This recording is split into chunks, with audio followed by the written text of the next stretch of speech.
Chief Day, if you would lead us in the flag salute, please. Yes, ma'am. I pledge allegiance to the flag of the United States of America and to the republic for which it stands, one nation, under God, indivisible, with liberty and justice for all.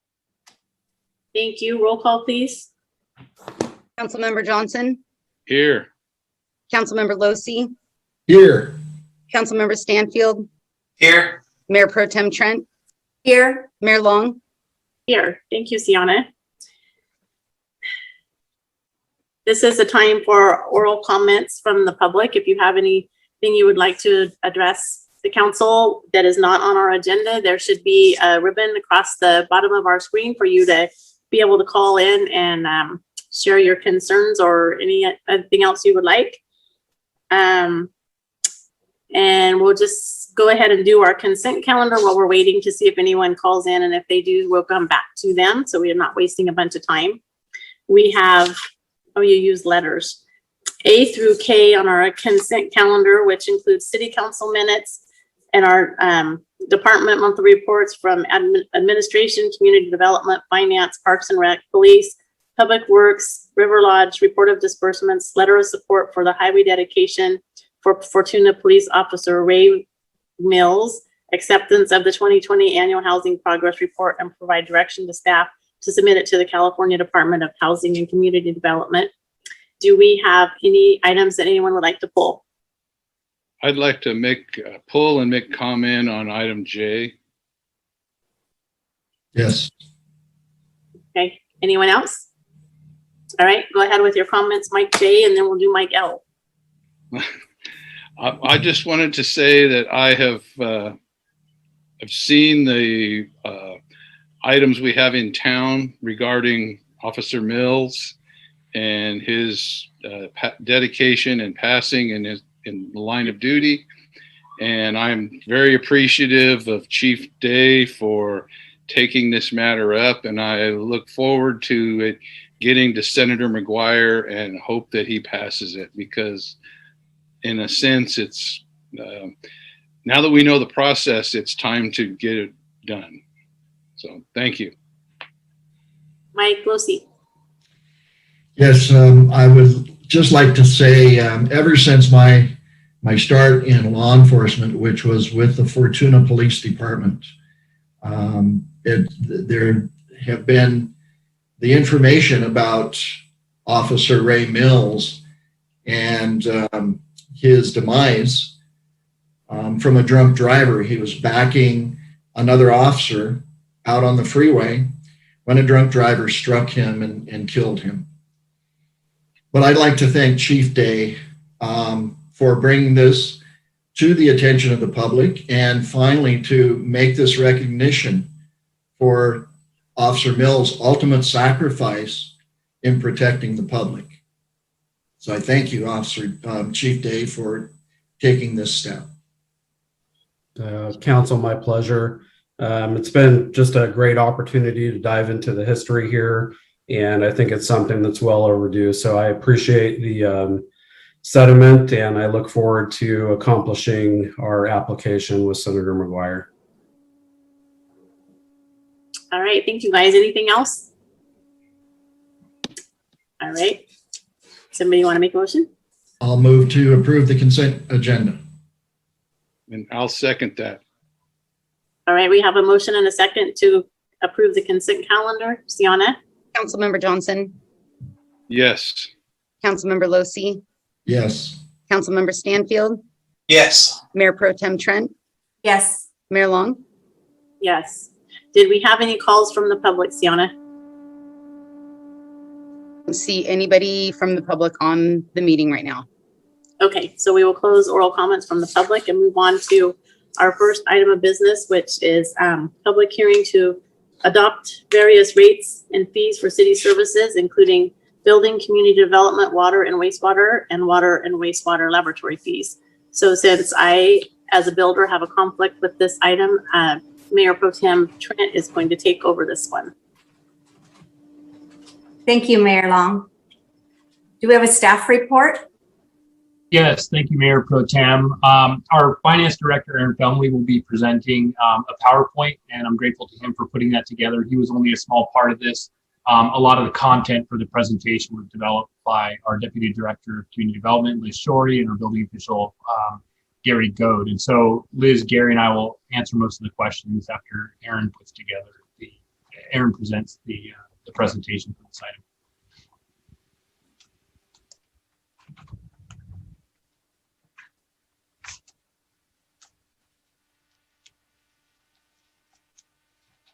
All right. Well, good evening, Honorable Mayor Pro Tem and City Council. So tonight we are going to discuss the changes in building fees, community development fees, water, wastewater, and wastewater laboratory fees. And so staff did present this proposed budget to the City Council at a special workshop on March 31st. And so I would like to briefly recap some of the topics that came from that special workshop and also provide some answers to 3 questions that came up from that special workshop that Council requested staff provide further information on. And so just as a way of background, I did present this at the special workshop, but for just as a refresher, the Community Development Department is made up of 3 divisions. And those are the Planning Division, the Development Review Division, and the Building Division. Planning Division revenues and expenditures are recorded in the General Fund, which is Fund 100. But Building Division and Development Review Division revenues and expenditures are recorded in a separate fund, a special revenue fund as we call it. And that is Fund 120, also called the Development and Building Fund. And so that fund is what I'm going to be focusing on here. So starting in fiscal year 2011-2012, the Development and Building Fund started to annually be supported by the General Fund. And since that time, there have been transfers to the General Fund annually in the amount of approximately $100,000. And that was to provide support for building and community development expenditures. And so since the last time we saw a fee increase, which was 2012, and that was a 7.6% increase, the CPI has increased by 24%, and the building pay and benefit costs have increased by 20% since the last fee increase. And I focus just on the pay and benefit costs since those make up the large majority of the building and development review budgets. There are some department supplies and some other costs associated with running those divisions, but they're pretty minimal. The primary cost associated with running those activities is pay and benefits. And so you can see here the chart. The orange line is the trend line. It's trending upwards. And like I said, we haven't adopted any increases to our building fees since 2012. And so the general fund is having to pick up those increases each and every year. So 3 requests for further information came from the special workshops, and those were, do other cities support their building departments with general fund dollars? The second item was council requested a comparison of building permit costs for similar average homes in the county, Rio Dell and Fortuna. And council requested specific building fee schedules for similar cities. So I'm going to go ahead and go through what the Deputy Community Development Director and Building Official were able to compile to help answer these questions for us. So the first question, do other cities support their building departments with general fund dollars? And so we asked local municipalities, and for the most part, you can see from this chart, the city of Eureka, they do fully recover their costs associated with their building department. They have a separate fund, and they run that fund similarly to an enterprise fund, so like a water and wastewater fund. The cities of Blue Lake and Ferndale, they set up their fees in a way that in theory would fully recover costs. However, since they're smaller cities and they have some anomalies as far as how long a person is performing the duties relative to how many duties there are, do sometimes have to subsidize their building and planning department divisions with some general fund dollars. The city of Rio Dell, they do get full cost recovery. And actually, they said they make a little bit more, so they actually supplement their general fund. However, that is primarily due to cannabis applications, and so they have a pretty high fee for that. And so they're able to actually supplement a little bit of their general fund with building and development review and planning operations. Humboldt County, their building fees are set to be 90% recoverable from permit fees. And then the city of Arcata fully recovers their costs associated with their building department, and they also tie in their planning, and when they tie in their planning, they recover about 90% of their planning and building fees as a total. So we do see that there is some general fund dollars that flow into these cities, but the lowest recoverable amount that we see is roughly 90%. And just as a point of context, for fiscal year 1920, the city of Fortuna only recovered about 55% of our costs through building and development review fees. So we're considerably less than that 90% or 100% that the other cities are recovering. So the second item the council requested to see was building permit costs for similar average homes throughout the county. And so our building official was able to get this single family residence permit example, a 1,430 square foot residence with a 440 square foot garage and a 90 square foot covered porch. And you can see Fortuna is the lowest. We're about a little less than 20% below Rio Dell and 30% below Humboldt County, so a pretty significant amount below those two jurisdictions. The third item requested by council was you guys requested to see specific building fee schedules for similar cities. And so our building official pulled a few examples, and I'll go through those. And so the first one here is for a roof permit. And you can see, again, Fortuna is the lowest, and by at least 100% compared to Rio Dell, Humboldt County, Eureka, and Arcata. And so a large difference there. For over-the-counter permits, you can see the city of Fortuna has a range. If we go at the upper end of the range, you can see we're $4 above Rio Dell, but we're $14 below Humboldt County, and that's about 10%. And then Eureka and Arcata are pretty significantly higher than the city of Fortuna. The next example is for plumbing permits, and I put water heater in parentheses. For water heaters, we charge the $82 amount, so that's the lower amount on the range. And then for other plumbing permits, they go up to $122. Again, if in this example, the city of Fortuna is the lowest, even if we go on the higher amount.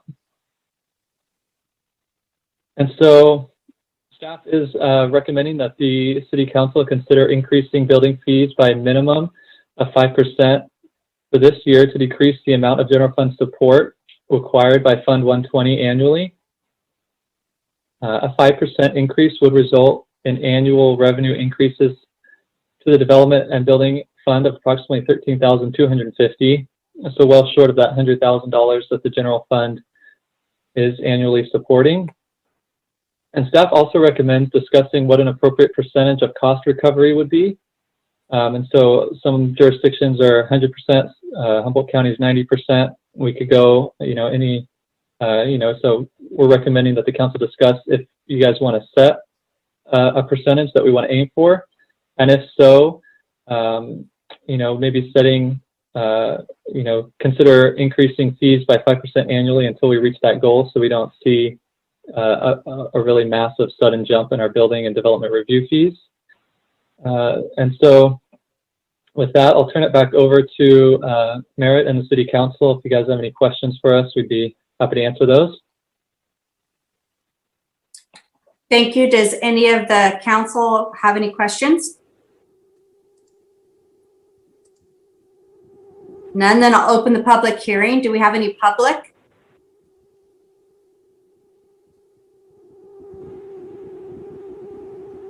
I did have a question. I'm just trying to get to the page that I wanted. And there we go. Examples.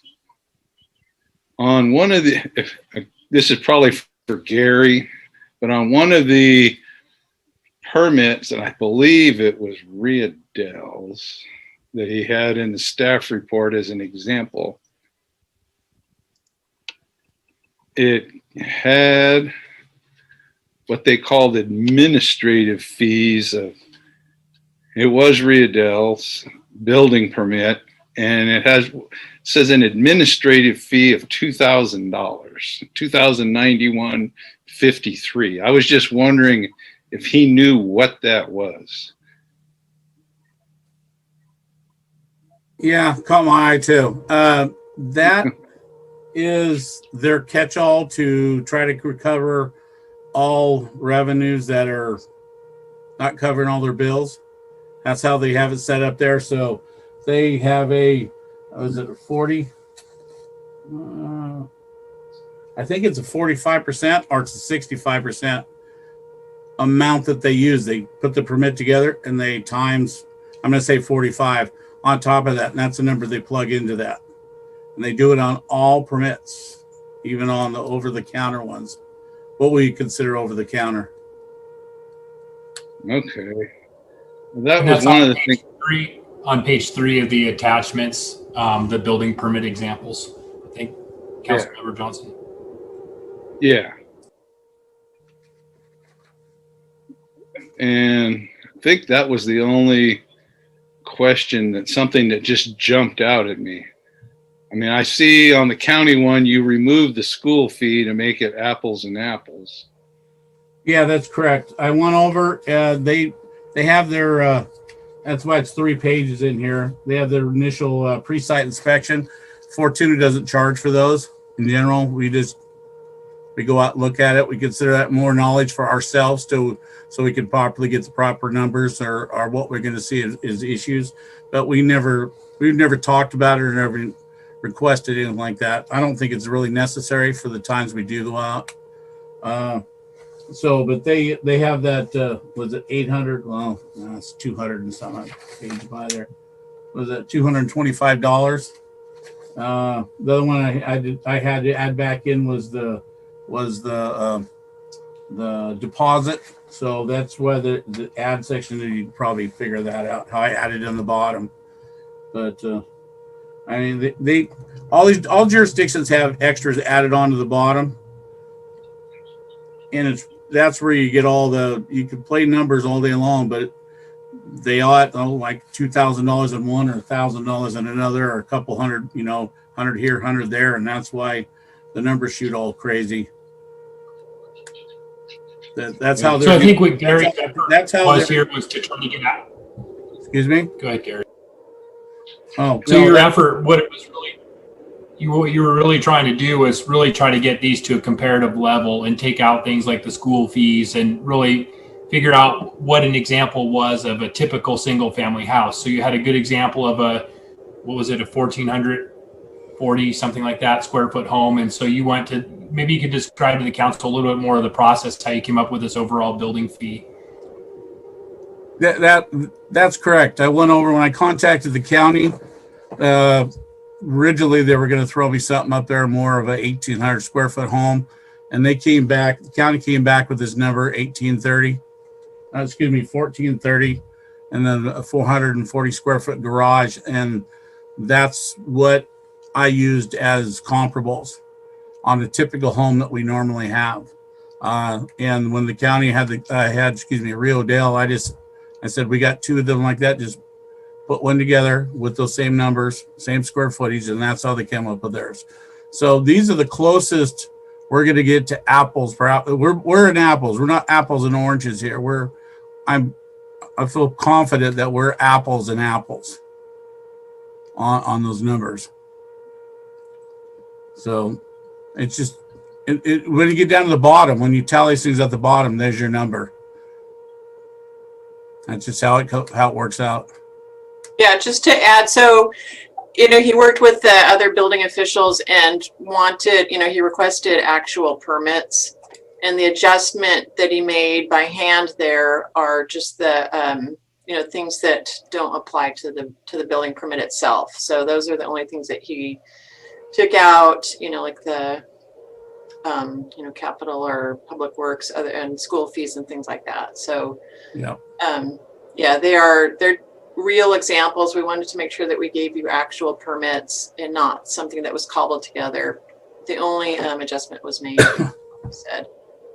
There is one behind that within all the single family, and you'll look right at it. It says, let's see, it's the last page, would be right after the Humboldt counties.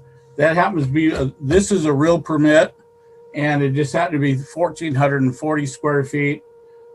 So it's 10 square feet larger, 20 square feet less on the garage. And then the porch is definitely, really 30, not 90 square feet. But this is a permit we just issued at the end of the year. So it's under construction as we speak. So, which has all the common numbers that we normally see. And if you compare those over, that's basically how I came up with our numbers, because this is what we would normally do. I can look at a set of plans. Ours, we can go right along here on a set of plans, and I can go item for item with somebody. Theirs they package things up in such a way that it makes it very difficult to actually know what you're getting charged for or not. It's basically at the end is how much you're going to write that check for. And all these numbers are checked. That's what you would write a check for to get a building permit out the door. Councilmember Johnson, does that answer your question? I think we're still on yours. Yeah. I mean, that's what I wanted to know was the $2,091. And the permit on the last page, that includes all the capital connection fees and everything. Oh, you're talking about the ones clear at the end? Yeah, that, I'd skipped ahead. I'd actually use that same permit again, since we've brought it up. I went over and took that permit, copied a section, put it next to it. If you check all the numbers, they're all the same. It's what this is reflecting is the new the new fee dollars that we would actually tap into it. But So the reason, if we went over and you said, make that house right now and use today's fees, that's what it'd be. And so I think the hard part is that you can't line them up and compare line by line, because the way the fees are constructed for each jurisdiction are different. So, and what Gary put together here was what an actual fee would be like for a similar house, rather than trying to compare each different line item, which don't match up. He took an example house, which would be an average home, and then he has a roof permit example. And then he had a water heater example, because that's a common one that we end up going over. Yeah, then I got a hold of a few of the contractors, and that was McMurray and stuff, and they were gracious enough to send over. They went through their files and pulled up permits and stuff, and then I looked at the numbers and started comparing what was going on, and then getting to the like Maples Plumbing. When I talked to Dale, he just went over and he goes, "Okay, you ready? Here we go. Write it down." He started spitting the numbers out, and I was writing them down. That's the paper I actually got the numbers from. That's in here. Comparing those numbers and digging into the counties and so on. Like the county, all their permits, there's anything you can get out, it's $136. They just straight across the board, 136. And that includes that's the paper that's in there, but that takes care of pretty much everything. You want a water heater, that's what it is. You want electrical, that's what if it's over the counter. Madam Mayor Pro Tem, I have a couple of questions. Okay, go ahead. Thank you. So just for explanation then, Gary, the single family residence permit, for instance, that is not going to be the amount of money that a person pays overall to have that single family residence built, because this is just what the city is charging. That does not include the school fees that we've been talking about. Would you correct me if that's wrong? No, you're correct. This was just building department and building department fees. Okay, and so does Riodell and the county charge those fees within, say, the Fortuna High School district? The county itself charges school fees. My understanding, and I could be incorrect here, but my understanding is only one other school district. That's McKinleyville. They have a school district fee there. We also have one here for our schools.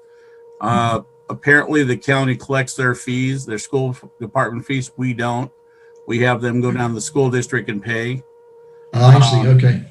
And then that happens the same thing with the sewer and water fees. You go to sewer districts and they go to a different department and take care of that. And then they go to the building department and take care of their portion of it. We just happen to, Fortuna style has always been to combine them all into one. So when you come here, you're going to one spot. One-stop shop. One-stop shop, yes. Okay, As much as thank you you. can do it. I have a couple questions. Sure. The first being on our over-the-counter fees, there's an issuance or administrative fee of, is it around 40 something? That's correct. We have an issuance fee on the over-the-counters and we charge $40.30. Is that included in the number that you gave us here? Yes. Okay. Yeah. And then my next question is, I'm not quite understanding, our fees are not a whole lot less, and we are supplementing way more than what the other jurisdictions are. What are we doing so differently that we're losing so much and they're not? Well, within the fees itself, ours are those, it's structured a little bit different. And you know, you're aware, I've made this comment, our fees are more of a task-based style, where theirs are a value style. Most of the state runs on value. The roof permits really kind of show that very drastically. We just put the time in we need that based on our fee schedule and stuff, what we use. But they base it on how expensive that roof is. I don't care if you got a 20-year roof, 30-year roof, you know, expensive. You're going to put, well, of course, if you put slate up there, I might have to do something a little different just because I would definitely spend a little more time, a half an hour or something like that. But in general, we wouldn't raise ours, but theirs would raise on the cost. So their $15,000 roof, they would, and now it's $30,000 roof. Their permits going up, even though they're not doing any more work. It goes up because it's based on value. That's how that portion of it works. I don't know if I answered your question or not. Mayor Pro Tem, too, another part of this is the planning fees. So, you know, there are a couple of things. One of them is we do have, if you look at the planning fee schedule, some of the charges for subdivisions and other development type projects are significantly less in the city of Fortuna. One of the other things too that hasn't always been happening that needs to happen is that we have an actual, there's a deposit, and we rarely have been charging for more than the deposit. And what needs to be done is we track the actual fees, because the fee schedule for a lot of the planning, the planning related or development review type tasks, those actually refer to the actual fee. We could show that fee schedule and look at it, but I suspect that's where a lot of the discrepancy is coming from right now as well. In addition to generally the building permit fees being low. Again, those haven't gone up since 2012, and the cost of employees has gone up. And I think our finance director put that in there pretty well, that we've seen a 24% increase and we haven't raised our rates. I'm not going to keep going on this, but I'm still not understanding because like these other jurisdictions pay their employees more than what our employees are getting paid. And we're still not even close to covering our expenses like they are. So I'm still not quite understanding what we're doing so different. Even if we raised it to their prices, we're still not going to be recovering our cost. I think that's an excellent point. It was mentioned that Aaron, I think, mentioned that we might want to look at increasing 5% every year until we get to that 90% or whatever that target would be. But I would like, before we'd ever look at something like that, I'd like to see a projection of say 20 years down the road, see what those fees would be like if we did that 5% and see where we would come in with these fees. I think it's an excellent question she's got. Just by figuring for us to recover our cost, we would be way, way higher than any of the other jurisdictions. And so I'm still not understanding what we're doing wrong to not be able to come close to covering our fees, and they are. And even if we were, I mean, we would have to, I don't know, 4 times our fees to get.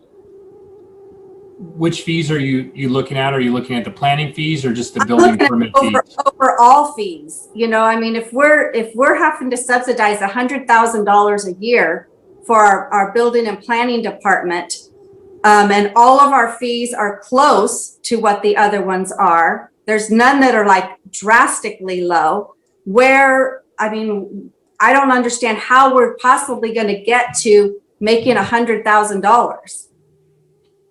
Well, maybe one suggestion, maybe our finance director can run through that fee schedule and we can look at a comparison of fees. I think there's a bigger discrepancy in the planning fees. The building department fees for building permits is harder to see, again, because those don't match up one for one. But I think even going through those planning fees or the building fees, I think if those were brought up, that you'd see a substantial increase. I think the other thing that has to happen too is we need to have better tracking of the actual cost for projects, because some of the things like subdivisions where we take a deposit and haven't been collecting the actual amount, even though it's provided for in the fee schedule, and this is staff's responsibility that this hasn't been happening, we will see a closer, we'll see the revenues increase relative to that difference in recovery.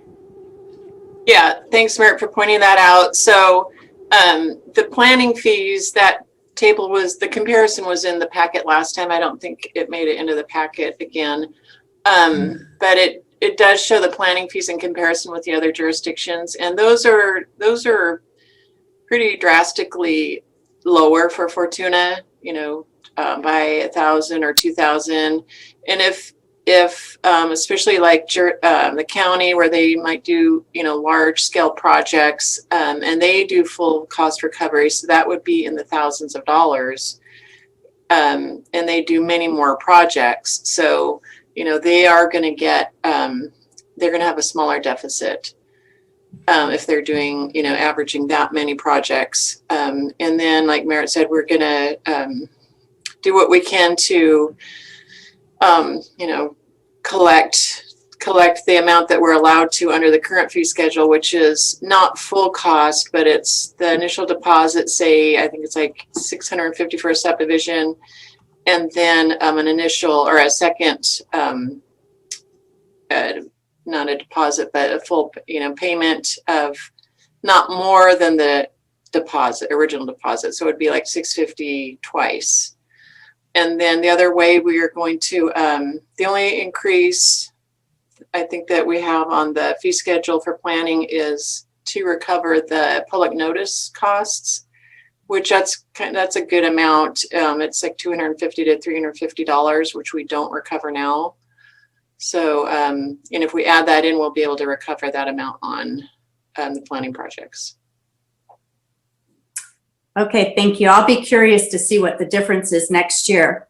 And I do understand that they do way more projects, but they also have way more employees that they're paying too. So, you know, their cost is also up as well as their income. So, but I'm not a planner, so we'll try this and see what it shows next year. Mayor Pro Tem Trent, Yes. I just wanted to bring to your attention, we do have a member from the public in the waiting room. I'm not sure if they want to speak. I haven't seen a raised hand, but the number's 3620749. Okay. Do you want to ask them if they'd like to speak? I'm presuming they just heard me, so we'll see if they're interested. Okay. And it doesn't look like it. Okay. Thank you. Okay, then if we have no public, we'll close public comment. Any more comments from the council, or do we have a motion? We've had a lot of discussion about this particular agenda, but I think I would like to also see more once we put these, if this motion passes, to see more information about why the not discrepancy, but why are the other agencies with regard to these permit charges and whether it's planning or whatever, why there's such a difference there. And like you pointed out, Tammy, their expenses are more than ours. Mm-hmm. But I'll go ahead and make a motion to adopt resolution 2021-10 and read by title only. It looks like the member of the public has raised their hand and would like to make a comment. Okay. If you're there, you can go ahead and unmute yourself. I see that your hand is raised. We'll wait just a moment to see if they can unmute their audio.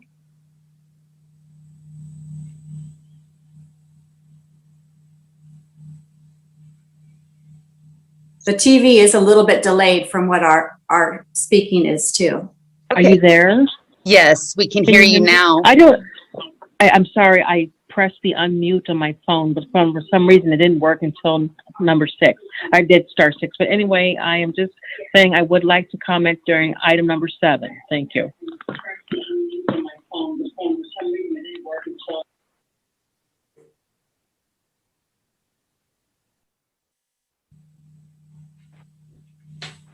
Is that it, Sienna? Yes, she just commented that she would like to make public comment for item number 7. So we'll let the mayor know when she comes back in to finish conducting the meeting that there's a member of the public who would like to speak on item number 7. Okay, thank you. We have a motion. Did we have a second?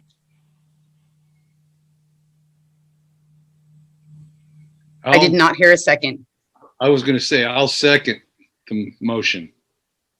Okay, we have a motion and a second to adopt resolution 2021-10 and read by title only.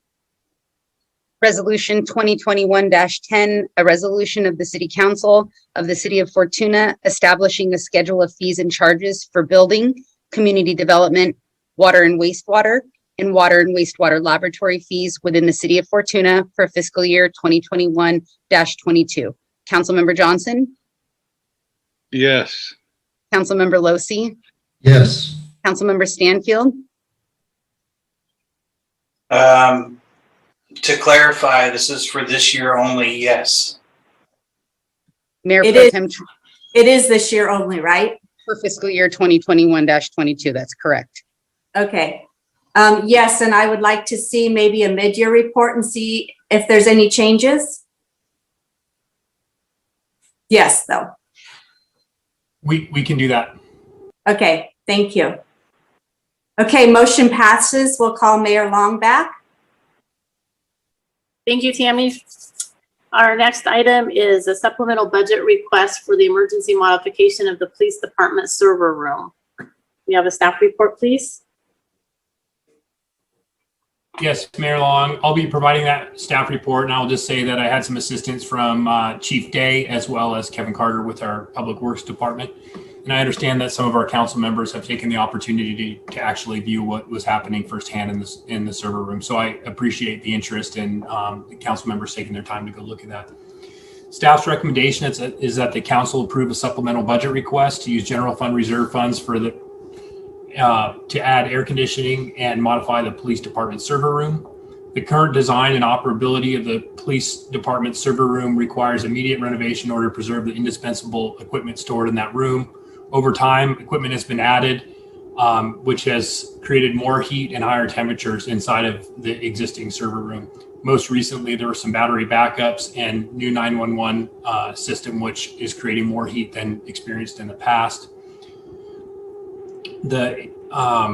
If overheating were to occur, the damage to equipment would create immediate financial liability to the city due to lack of existing warranties on the equipment. We also have potential outages for our vital police department servers, and including the 911 server.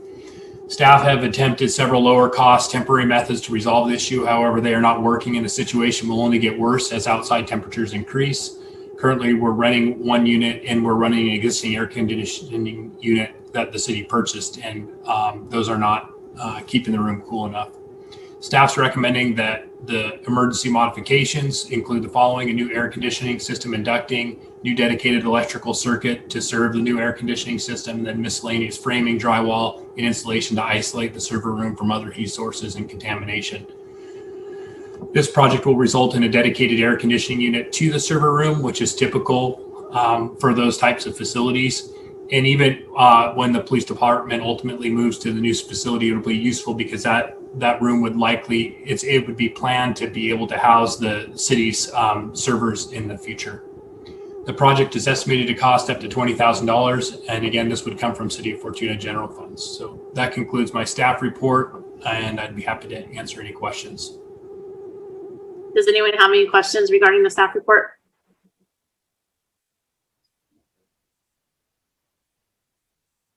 Hearing none, we will open it to public comment. Councilmember Stanfield, I think, had a question, Mayor Long. Go ahead, Jeremy. Sorry about that. Late to unmute here. It was reported that when Fortuna PD moves over to the pod permanently, that this will become used as the server room for the City of Fortuna as well. Is that an accurate statement? Yeah, and although the move is still pending, we still have a department, we still have plans to develop for the new police facility. We still have to figure out the funding. There's a lot of things up in the air, but our thought is that we would like to make the server room be of adequate size and have an adequate air conditioning unit, or at least the ability to expand one if it is put in, so that that area could serve as a server room. And where we're talking about, it's in the basement of the police station. It's a secure location. So we think it would make sense long-term to put it there because there won't be a lot of competing uses for that basement space once the police are gone. Any other questions from council? Was there anyone with questions or comments from the public, Sienna? I don't see any raised hands. Okay, I don't either. So, all right.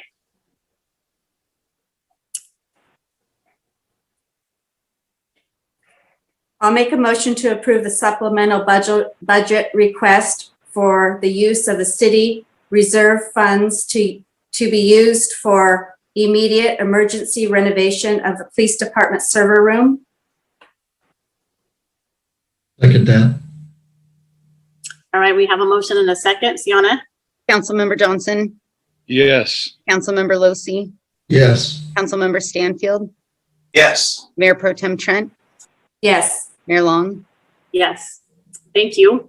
Moving on to our next item, approval of a supplemental budget request for nuisance abatement costs for real property located at 2386 Acacia Drive, APN 202-142-014. Staff report, please. Yes, thank you, Mayor Long. I'll be providing a staff report as well. And I think I just wanted to note that there's a number of photos which really tell the story that are included in the staff report. And if the council does want me to pull those up, I wasn't planning on it, but if you do want to see the photos, I'd be happy to pull those up as part of the presentation. So staff is recommending that the council approve a supplemental budget request for the abatement fund in the amount of $9,500 for the nuisance abatement costs for the property at 2386 Acacia Drive with APN number 202-142-014. The city began abatement efforts on this property in 2017. There was a case that was opened on February 2019. The occupant of the property was requested to voluntarily abate many nuisances, primarily the storage of trash and debris and the storage of people living in RVs without the proper permits. And those violations persisted. Ultimately, the property owner ended up granting the city permission to abate those nuisances and place a lien against the property for that abatement activity. Conditions on the property continued to deteriorate, and then on June 3rd, 2020, abatement inspection warrant was again served. After inspecting the property, the building official found hazardous electrical and plumbing issues, and the building official issued a do not occupy order. Notices were posted on the residence that it was unsafe to enter and the property was vacated, and those hazards have yet to be corrected. And then on January 15th, 2021, the Fortuna Police Department and Fortuna Fire Department responded to a structure fire at the residence. The origin and cause of the fire was determined to be an arson. The fire destroyed a majority of the manufactured home. The building official and code compliance officer inspected the damage to the double-wide mobile home following the fire on January 19th. After the inspection of the structural integrity of the home, the building official determined that the fire penetrated the roof trusses and compromised the structure, requiring the structure to be demolished. A notice of public nuisance in order to abate was posted, denoting the methods of abatement on January 25th. And then on March 2nd, a notice of administrative hearing on the abatement nuisance was posted at the residence and sent by registered mail. Attempts were made by Fortuna Police to locate and serve the last known occupant, Beverly Spencer. An administrative hearing in front of the city manager was held on March 17th to determine whether a public nuisance existed. No members of the public or interested parties appeared at the hearing, and based on the testimony from the code compliance officer and building official, it was determined that due to the dilapidated nature of the structures and the danger that they pose, along with the lack of a responsible owner, that the property nuisance should be abated by the demolition of the home and the attached shed and removal of all debris located on the property. As there are no occupants of the property and the deeded owners have passed away, the city will abate the nuisance and place the cost of abatement as a lien against the property. Again, the activity, the demolition, we complete the work using a contractor. We have estimates that the work would range between $7,500 and $9,500. This would be funded from Fund 240, the Nuisance Abatement Revolving Fund, and then any funds which are ultimately recovered would go back into that fund. But in the short term, they would come from the general fund. So I think this is one that, we've been dealing with for some time, and after this, it'll be a bare piece of ground with a slab and utility service stubbed out to the property. And, our hope is that this would proceed to ultimately an auction, and then the city can recover our funds to deal with this long-term nuisance. So with that, I'd be happy to answer any questions. We'll go ahead and open public comment to give people enough time to call in if they have any questions. And then in the meantime, we will take questions or comments from the council. Anybody?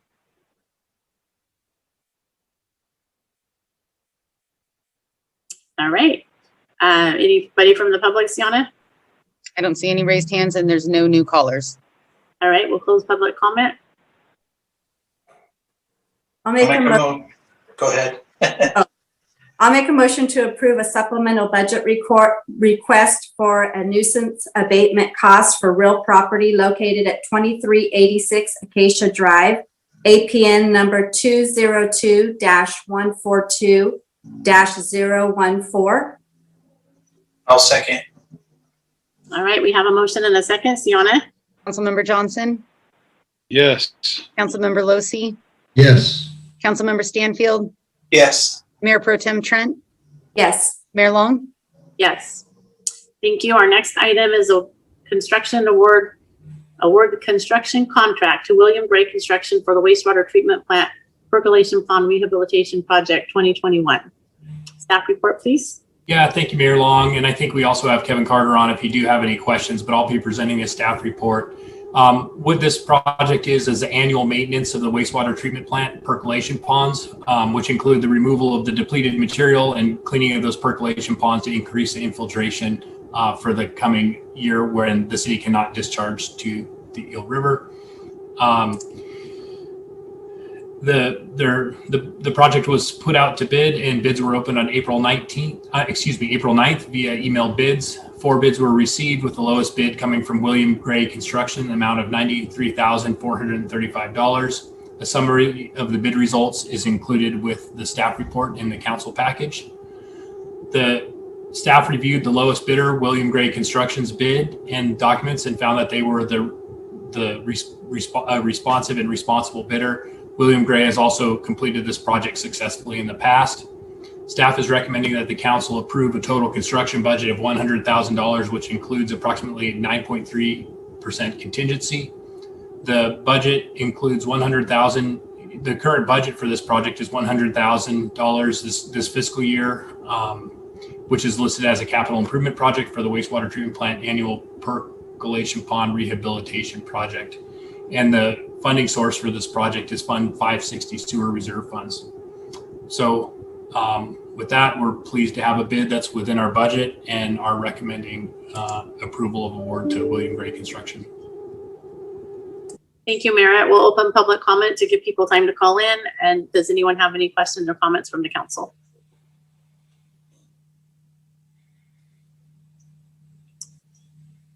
Well, then, anybody from the public, Sienna? I see no raised hands and no additional callers. All right, we'll close public comment.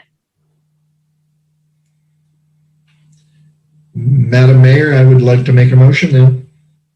Okay.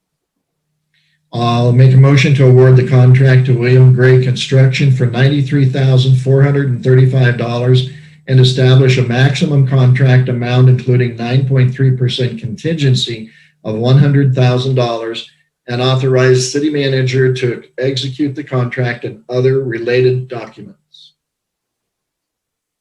I'll second that. All right, we have a motion and a second. Sienna?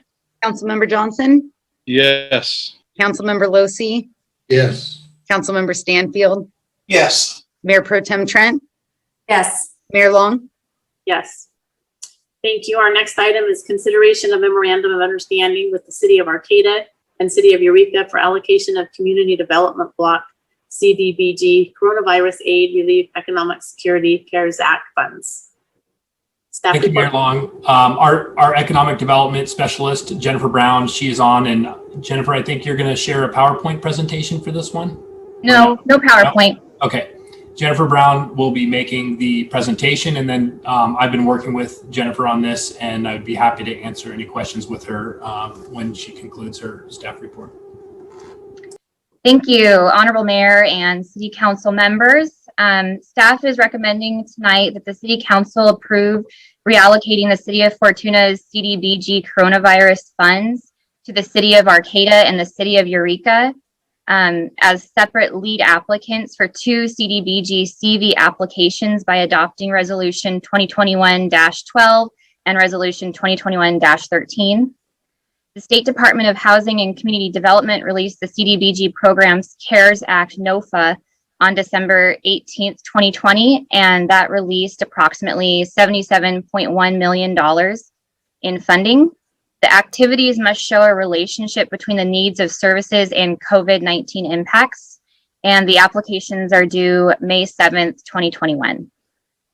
The City of Fortuna has been allocated $412,954 in CV funds, and after the closing of this NOFA date, all unused CV allotments will be redistributed to California Native American tribes and colonias. Recently, the American Rescue Plan Act of 2021, it's a $1.9 trillion economic stimulus bill was passed on March 11th, and the package builds upon the measures of the CARES Act, which was passed in March 2020.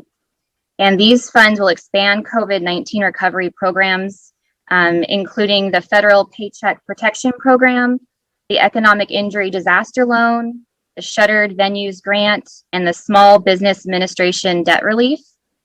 So considering these vast resources from the CARES Act and the American Rescue Plan, it would be redundant for Fortuna to develop a COVID-19 program to aid small businesses. So staff adjusted its focus on more social programs and services like temporary housing, food, and other services. However, these types of CDBG applications and the management of it would overwhelm our staff and our capacity to fulfill that application. So we've been talking to the CDBG representatives, and they suggested that we partner with other communities on a program that they are already pursuing rather than us developing a new program. And staff has reached out to the cities of Arcata and Eureka to see if any of their programs could also benefit the city of Fortuna. So the CDBG CV NOFA allows an eligible applicant to apply on behalf of one or more other eligible applicants. So staff recommends equally dividing and reallocating our CV funds not to exceed $206,477 to the city of Arcata and the city of Eureka for their CDBG CV2, CV3 applications, and each of them are addressing homelessness. So the city of Arcata's application requests $629,410, including Fortuna's allocation, to fund enhanced services of the Arcata House Partnership. This application includes enhanced food pantry services and additional support staff to the Arcata Annex and to assist with intake and outreach. And Arcata House will be using the CDBG CV funds to hire additional staff to conduct outreach in Fortuna specifically, and provide maintenance and cleanup of encampment sites and offer safety items to assist the homeless, including clothing, flashlights, tarps, water, and food. And the city of Eureka's CDBG CV application is going to be the Uplift Homeless Services Center. And that project requests $500,000, including Fortuna's allocation. And it focuses on community facility that provides public services to respond to the impacts of COVID-19 and provides multiple services, including employment and education opportunities, job development, life skills training, and hygiene services. So the financial impact of reallocating these funds to Eureka and Arcata, it would allow us to retain our CV funds in Humboldt County and redistribute them into Arcata and Eureka rather than them being removed and taken outside of Humboldt County and redistributed to California Native American tribes and colonias. So in the staff report, there's 2 MOUs and 2 resolutions, and each of those are for Arcata and Eureka separately. And they would take that resolution and that MOU, and they would include it in their May 7th application, and that would complete our responsibility to their application, is these 2. So with that, I can turn it back to the council for any questions for Merritt or myself. Thank you. Thank you, Jen. We'll go ahead and open public comment. And at this time, does the council have any questions or comments for either Merritt or Jen? I have a question.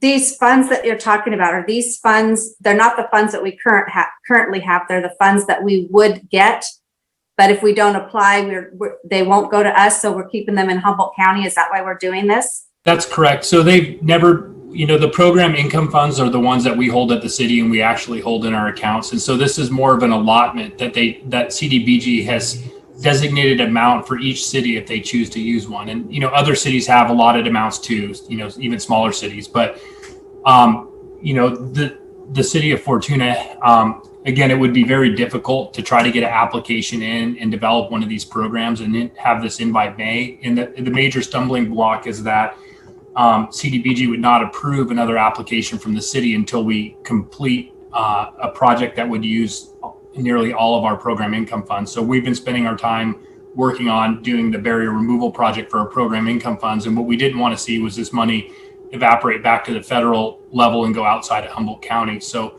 we really thought it would be good to try to help support some of the other cities in Humboldt County, and that also could provide some benefit to our citizens. For example, when we had people displaced in the city of Fortuna, Arcata House helped them with lodging and other needs that they had. And I think the service center in Eureka would be able to do the same for people who are experiencing homelessness due to COVID-19. So these cities already have programs up and running, and we really just wanted to keep it here. But that's a long answer to your question. The short answer is we don't have our hands on that money, but we would be able to get it if we applied for it and developed a program. Thank you. Any other questions from council? I do. So, Merritt, I'm not real sure of the timeframes here with regard to the program income grant money, as far as when that grant, we started working on that grant. But if that would have been in place, would we have been eligible for these CV funds? Well, we are eligible for them now, but we'd have to have if we had our program income fund spent, and if we developed a program, yes, we could apply, and we could develop a program and apply for these funds if we didn't have those program income funds sitting there. But what they want to see is an approved application on the program income, and there's a lot of work that goes into even just for our program income application. The city hasn't done a project for a number of years, and there's a lot of requirements that go along with the CDBG program. Jen could tell you all of them, or a lot more of them than I could probably, but there's a language assistance plan. There's a whole project implementation plan that we have to put together, and there's a lot of components of that. So we're still going to be working on it, and we're not going to have that done by the May 7th date. Okay. And did we just start working on the program income plan when Jen came on board? That's right. And that was identified. Initially, we thought she could start working on the economic development plans, or the coronavirus relief plans to start with. And then CDBG said, no, you need to spend the program income before we'll approve one of the coronavirus applications. Okay. Yeah. One question. I'm sorry. I just had one other question.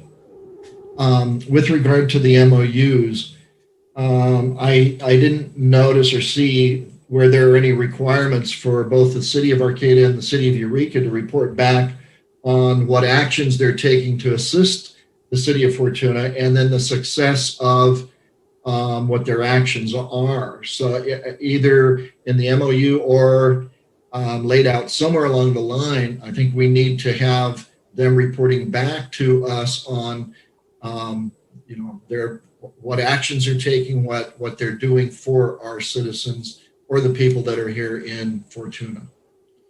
Yeah, my thoughts on that, we're really just reallocating money that was set aside for the city of Fortuna to those communities, and right. CDBG staff, or the staff at HCD, California HCD, they play a pretty key role in oversight. Those programs are highly scrutinized by HCD, and I don't even think we'd be qualified necessarily to scrutinize those, but I'd be happy to kind of get just an update from Arcata and Eureka as they move ahead to implement those and bring those back. I guess I wouldn't want to see an onerous process for one of those other cities to come back just because we shifted some of those funds, but I'd be happy to ask them for a status update and a progress report, just so we could let you know how their programs are moving along, and I don't think that they'd have any problem doing that. There's a lot of tracking with these CDBGs, and these the coronavirus ones, they have to be completed within 2 years, and at the end of the 2 years, Arcata and Eureka will have to do a presentation to HCD and through their city council showing what they completed for their project, because they have to do a final check-in with HCD to close their project. So they'll have all of that information within 2 years. And I'm not asking for, where every dollar of that money goes. And I understand we're just passing it through, but I think it'd be good just to get, at least a report back from each of the entities as to where that money went or how it was spent in general terms. Yeah, and we could probably put that as a consent item when they do file reports or they make a presentation to council on those programs. We could ask them to forward those to us, and we could put it in the council packet for informational item. Thank you. That makes sense. And just a side off too, when HCD was discussing this, they sent templates over. HCD is very specific, so you have to be really careful how you turn in application in Siskiyou County. I guess Siskiyou County took all of the smaller cities' money and combined it into one county application so they could have more coronavirus relief funds altogether. So HCD said what we're attempting here, what we're recommending isn't odd or strange. It's actually pretty commonplace for smaller cities that don't have enough staff to manage such a large program. Any other questions from council? I have a couple of questions. I see what Arcata House is willing to do for the money that's coming through us to them. I'm not seeing the same kind of commitment to Fortuna's citizens from the city of Eureka's Uplift Homeless Service Center, excuse me. So I'm curious to know if this has to be a 50-50 split, number one. Number two, I'm glad to say that I've had a presentation by Arcata House in the past, and it's a deceiving title because they actually do service all of Humboldt County, which I'm grateful for. So I'm curious to know, they are going to apply additional staff to support Fortuna. What's Eureka going to do? Yeah, I think Eureka was a little bit more general in their application, but in a sense, you know, I think this program, they said they would open it up. I don't think they're going to be targeting Fortuna residents, but the service center would accept. So if we had folks here who were experiencing homelessness, they needed the services that provided, you know, I think they'd be welcome at that more than a specific targeting of Fortuna residents. And I appreciate Arcata's effort to kind of list additional outreach efforts that they would make. But, you know, I think it's more that, you know, we would be eligible to participate and have people use those services. There is no requirement for a 50-50 split. We just saw the opportunity and wanted to be able to help either Arcata or Eureka. And our motivator was that as we've been going through this CDBG program, both those cities have been helpful in trying to help us, you know, get on the right track to getting our applications in and moving through the program. They're very cumbersome. And so we just wanted to offer that up. And since they both had interest, we said, well, let's just split it and send some to both cities. Any other questions or comments from council? I have one more. I actually think it's a really good idea. If we're not going to get the funds and we can do something to help within our county, I think that's a really, really honorable thing for us to do with our money. I mean, I'm very happy that we can participate in this. Yeah, and I think we missed an opportunity. I think if we would have brought this, you know, again, this came to us, the suggestion of doing this came to us from HCD staff. And I think if it would have got to some of the smaller cities, they could have put an agenda item on like this and they could have distributed some of those funds to those other programs and kept more of this money of our community. But instead it'll get, you know, taken back and then distributed to other communities. Last comment from me, if you don't mind. Go ahead.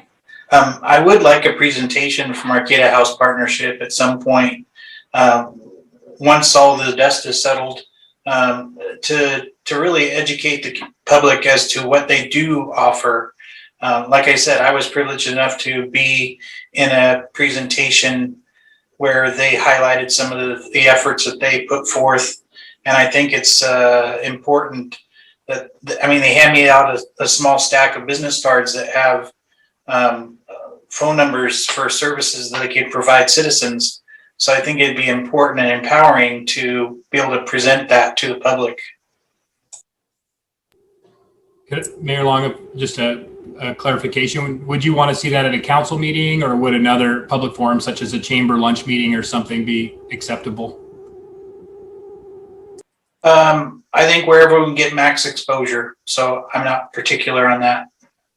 My first thought was a city council meeting, but if you see another avenue that would work better, I'm all ears. Okay.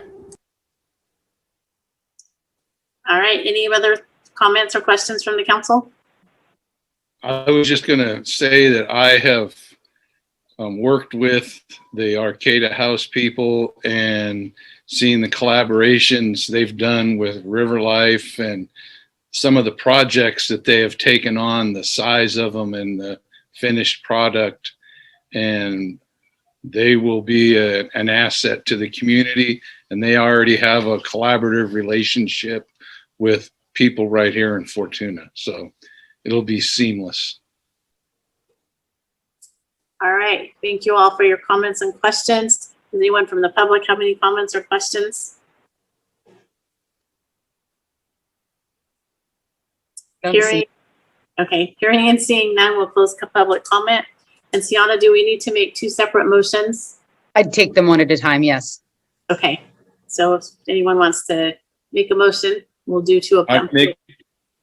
I make a motion to approve resolution 2021-12 and read by title only. Second. We have a motion and a second. Sienna? Resolution 2021-12, a resolution of the City Council of the City of Fortuna approving a memorandum of understanding between the City of Fortuna and the City of Arcata, reallocating 50% of Fortuna's Community Development Block Grant Program Coronavirus Aid Relief Economic Security Act funds. Councilmember Johnson, Yes. Councilmember Losi, Yes. Councilmember Stanfield, Yes. Mayor Pro Tem Trent, Yes. Mayor Long. Yes. So thank you for all of your hard work. I'm glad that the money will stay in our county. Much better solution than sending it away to somewhere else. So You want a second motion? Motion. I'll move to approve resolution 2021-13 and read by title only. Second. we have a motion and a second. Sienna?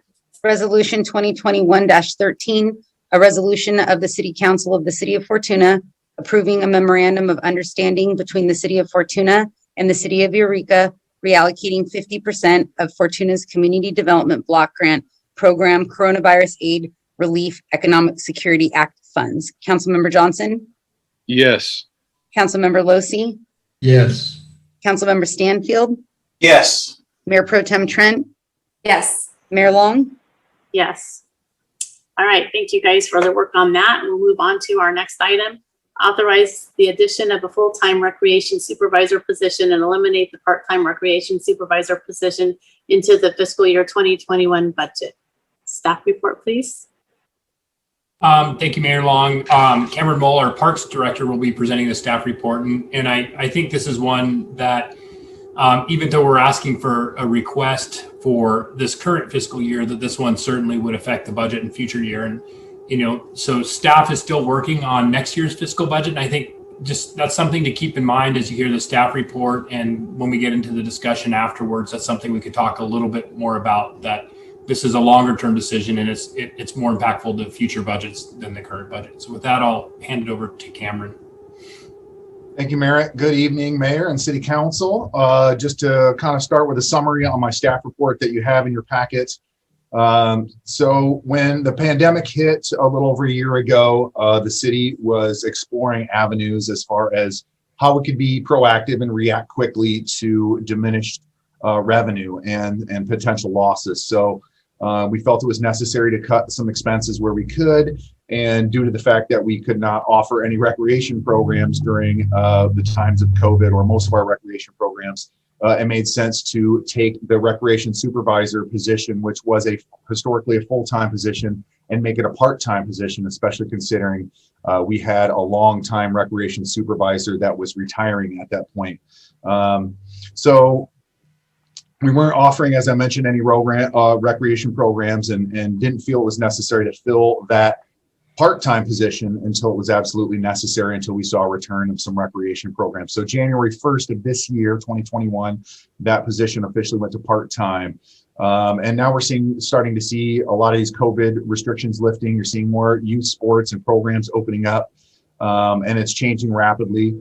And so we responded to that by flying the part-time recreation supervisor position. We did have one applicant only, and that applicant did withdraw their application. So I found that it's somewhat difficult to recruit solid applicants for what that job requires at an hourly rate that's just above minimum wage. So some of the reasons why that position is important to be a full-time over a part-time position is, there's a desire in the recreation division and from the community to expand and create more programs and improve our existing programs. So I did provide an attachment. I don't think it made it into the original packet, but I know it was added later, of just some, our current offerings and then the future potential offerings. I don't know if you have that in front of you. If not, I'm happy to share my screen and share that with you. And again, now that we're coming out of COVID, there's more of a need to really increase the recreational opportunities for our citizens. There's a desire there, and recreation really provides a quality of life for both physical and mental health of our citizens. And I know since I started here a few years back and doing a community forum and then being involved in the public outreach for various grants, that the community really desires more programs, recreation programs specifically, especially for youth. And I really feel like we can also do a better job of maximizing our facilities and their potential for creating more programs and filling those facilities with more programs and activities.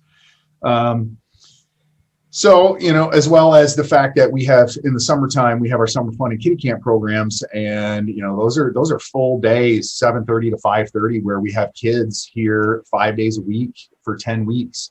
And so it's really necessary to have a strong leader, someone who can be there all day to supervise not only the children, but the employees, and make sure that everything's going smoothly, and providing more of an enrichment program versus, childcare, babysitting. And, really moving on to the fiscal impact, there will be a fiscal impact, but really the city council and citizens are going to have to ask themselves, what is the value of that position and having those additional programs and enhancements to recreation. And then I've got Aaron here help me a little bit with the financial impact here, so he can back me on some of this. But it's looking like, if this were to be approved, then moving on to the next fiscal year, current fiscal years, we're looking at about a $40,000 additional expense to the annual general fund budget. And so we were thinking for this current fiscal year that we were going to need a supplemental budget request. However, because our previous recreation supervisor retired some time ago, back in September of this current fiscal year, we've saved enough funds during this fiscal year from that retirement and not filling the position. So it won't negatively impact the current fiscal budget. In fact, if we did vote tonight to bring this back full time, we'd still be saving about $9,000 for the rest of this fiscal year. In talking fiscal impact, in future years, it's recommended that these funds would come out of Measure E funding. And honestly, that's really in alignment with the goals of Measure E, and that is to create programs for youth and seniors. So I really see how this could be a beneficial addition to what we offer, and is in alignment with what Measure E's goals are.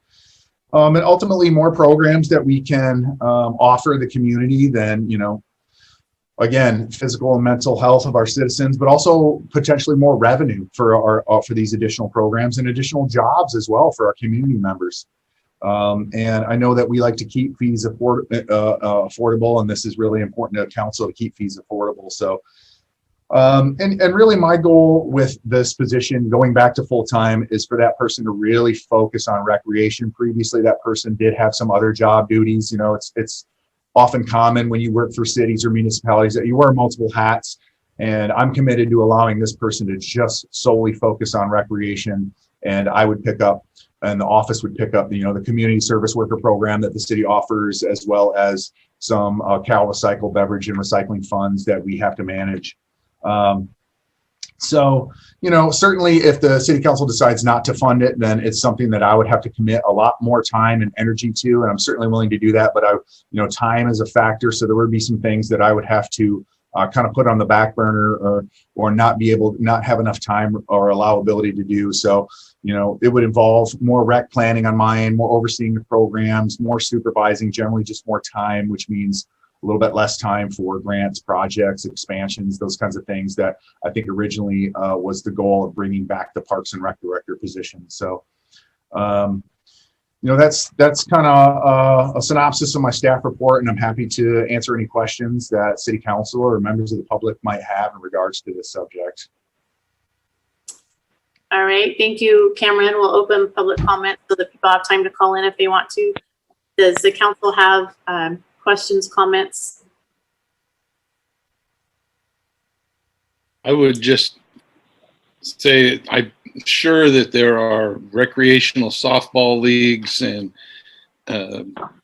soccer programs like that that are looking ahead. And I think this person would probably have to hit the ground running because there will be scheduling and things such as that. So hopefully we'll be able to get these programs up and running, and I look forward to seeing the ball fields full again and Newburgh Park overloaded. So thank you. Do you want public comment? Do we have any public yet? Sorry.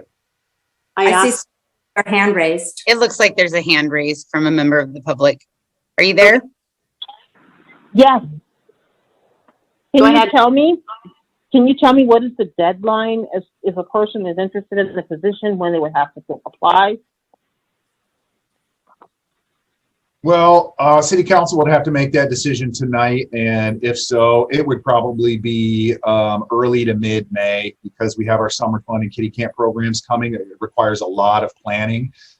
However, I still want to have at least a few weeks to fly the position so we can get some strong candidates. So my guess is the application deadline would be early to mid-May, and then the hope would be to fill it by late May so that we can get moving with our summer fun and kitty camp programs.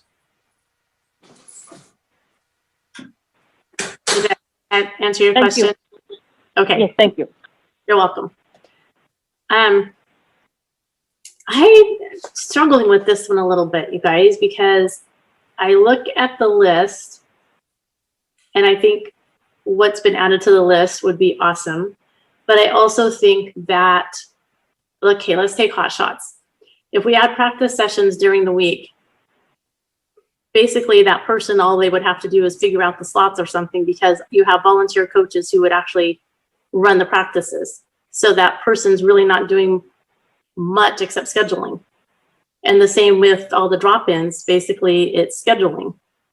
And I'm just not seeing a full-time position here. I have a comment too. Go ahead. My comment was along the same lines. Like, the only time I really see a full-time position would be in the summertime. The rest of the year, I could see a part-time position. So I don't know if there's another place, if she could or he could work at River Lodge one day a week, or in the park office. If there's if I don't know, is the dispatcher in there full-time or part-time? Another position, but I don't see as just a park recreation supervisor, or this, I don't see that being a full-time job on the off season. The only time I could see it full-time would be 2.5 months in the summer. You know, and I think to comment back on that, I think it really depends on what the city council would like to see as far as growth of our program. Certainly, yeah, does the recreation supervisor need to be present at all of those potential future programs? Not necessarily, but there is a lot of planning that goes into those programs and maintenance, you know. Also, that previous recreation supervisor that was full-time did assist at where needed, especially in the Parks and Rec office, doing some, they were cross-trained in doing some transit dispatching as well. So when people were on vacation, or we were short-staffed, or someone had to go to lunch, then that person would fill in for that hour, because we do not close for lunch, and just kind of help maintain operations. So we did utilize that previous person when they were full-time for some areas. And I agree, you know, the busiest time of the year is going to be summer fun and kitty camp, and then during those break camps where we're open, you know, over 40 hours a week, so we can accommodate those programs. So that's something to consider, you know, making it potentially some kind of seasonal full-time position. And that's something that we haven't discussed in detail as far as especially as financial impact goes. But that is a possibility as well. I could see seasonal part or full-time and the rest of the year part-time. I think that the challenge with that would be trying to find a solid candidate that would be committed to a summer program and still be able to be available at least part-time throughout the rest of the year to assist with the other recreation programs. I've got a quick question. Maybe for Cameron or maybe Aaron. I understand that we're only talking a couple of months here for the fiscal year 2021, but for the following year, what would be the annual total cost of a full-time recreation supervisor position? That's a good question, Mike. It would be approximately $40,000 additional expense. Additional. What would that above the part-time position? So $40,000 more for a full-time position over a part-time position. And what is the part-time? What's the cost, benefits? And see, part-time they don't get the benefits, correct? Correct. So, and that's a big portion of it. A part-time position would be paying. I know that the benefits package for the city costs almost $30,000 a year, so the majority of that would be the benefits package for that full-time employee. I can go ahead and help answer that question. So the full-time position's total cost, again, there's a lot of factors that go into that. If they are opt out of health insurance, if they're take the health insurance with a family, but we estimated the cost on the higher end to be $60,000 for the full-time position, and then the part-time position throughout the year costs roughly $20,000. Okay, thank you, Aaron. So is that whole thing going to be taken out of the Measure E funds, the whole, or just part of it? It sounds like the Measure E would be supplementing that difference, but Aaron, you could correct me if I'm wrong.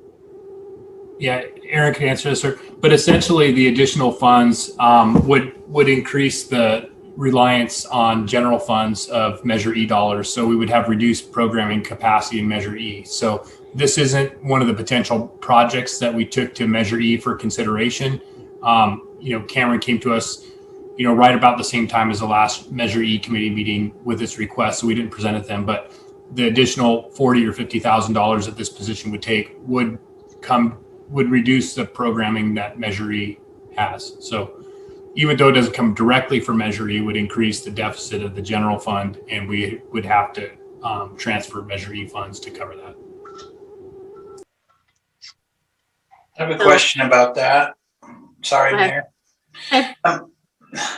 I'm curious to understand, if we had a full-time position when the Parks and Rec department was fully operational, why would this come out of Measure E, and why wouldn't this be absorbed into the general fund as it was previously? I don't understand. It's not a new expense. It's a recurring expense that after COVID, it should be as if it were previously. So right now we project it. So the position was reduced to a part-time position. And so the dollars that we calculated that would have to be transferred to make the general fund whole from Measure E would go up by the same amount that the cost of this position would increase. Because right now there's a portion, what we call it is a general fund deficit, that we rely on Measure E to fill that hole. So the general fund deficit would go up, and Measure E dollars are general fund dollars. So one of the items that we put in the Measure E list every year is our estimate of what the general fund deficit would be without Measure E. So we're talking about 6 of one and a half dozen of the other, essentially. It's all the same dollars, and if this gets approved, it would directly reduce the the money that we've kind of identified and traditionally used to fund the recommendations from the Measure E committee. So we gave them an estimate. Aaron could probably give you the numbers. Now that actual amount would be $40,000 or $50,000 less if we approve this position. And so I recognize the council, it's difficult because you don't have next year's budget in front of you. So it's a little tricky to approve that this fiscal year, because the assumption would be that this would be a longer term position and this would be a permanent expenditure. The problem I'm having is we just reduced this position from full-time to part-time because there wasn't enough work to make it a full-time, even helping out in the office and supposedly trying to start some new recreation programs. And I don't see these recreation programs that are on here would supply enough work to make it full-time in the off months. The summertime I can see, but in the off months, I don't see that being a full-time position. I'm just having a hard time with that part of it. That, especially the whole reason that we just reduced this was because there wasn't enough work in the winter time. There was sometimes nothing to do. And I would also like to add, is that the Measure E committee has already met and made their recommendations for the 2021-22 budget, as far as I know. Is that correct? And so we would have to go back to them, or we would have to change something they are proposing. That's what I think Merritt and Aaron were kind of alluding to, Jeremy. They didn't get a chance to take this into consideration before they made their recommendations for the council, which we haven't seen yet. Okay. So does that mean something would have to be cut? Yeah. That means that recommendations would have to be changed to take $50,000 from projects they identified and put them somewhere else. And, not to say that the Measure E committee wouldn't support this. They very well may. My point of bringing that up was they have not seen it, or it wasn't brought forward as a project idea at the time to increase this staff from a part-time to full-time. Can I ask? I'm sorry. Go ahead. Sorry, go ahead.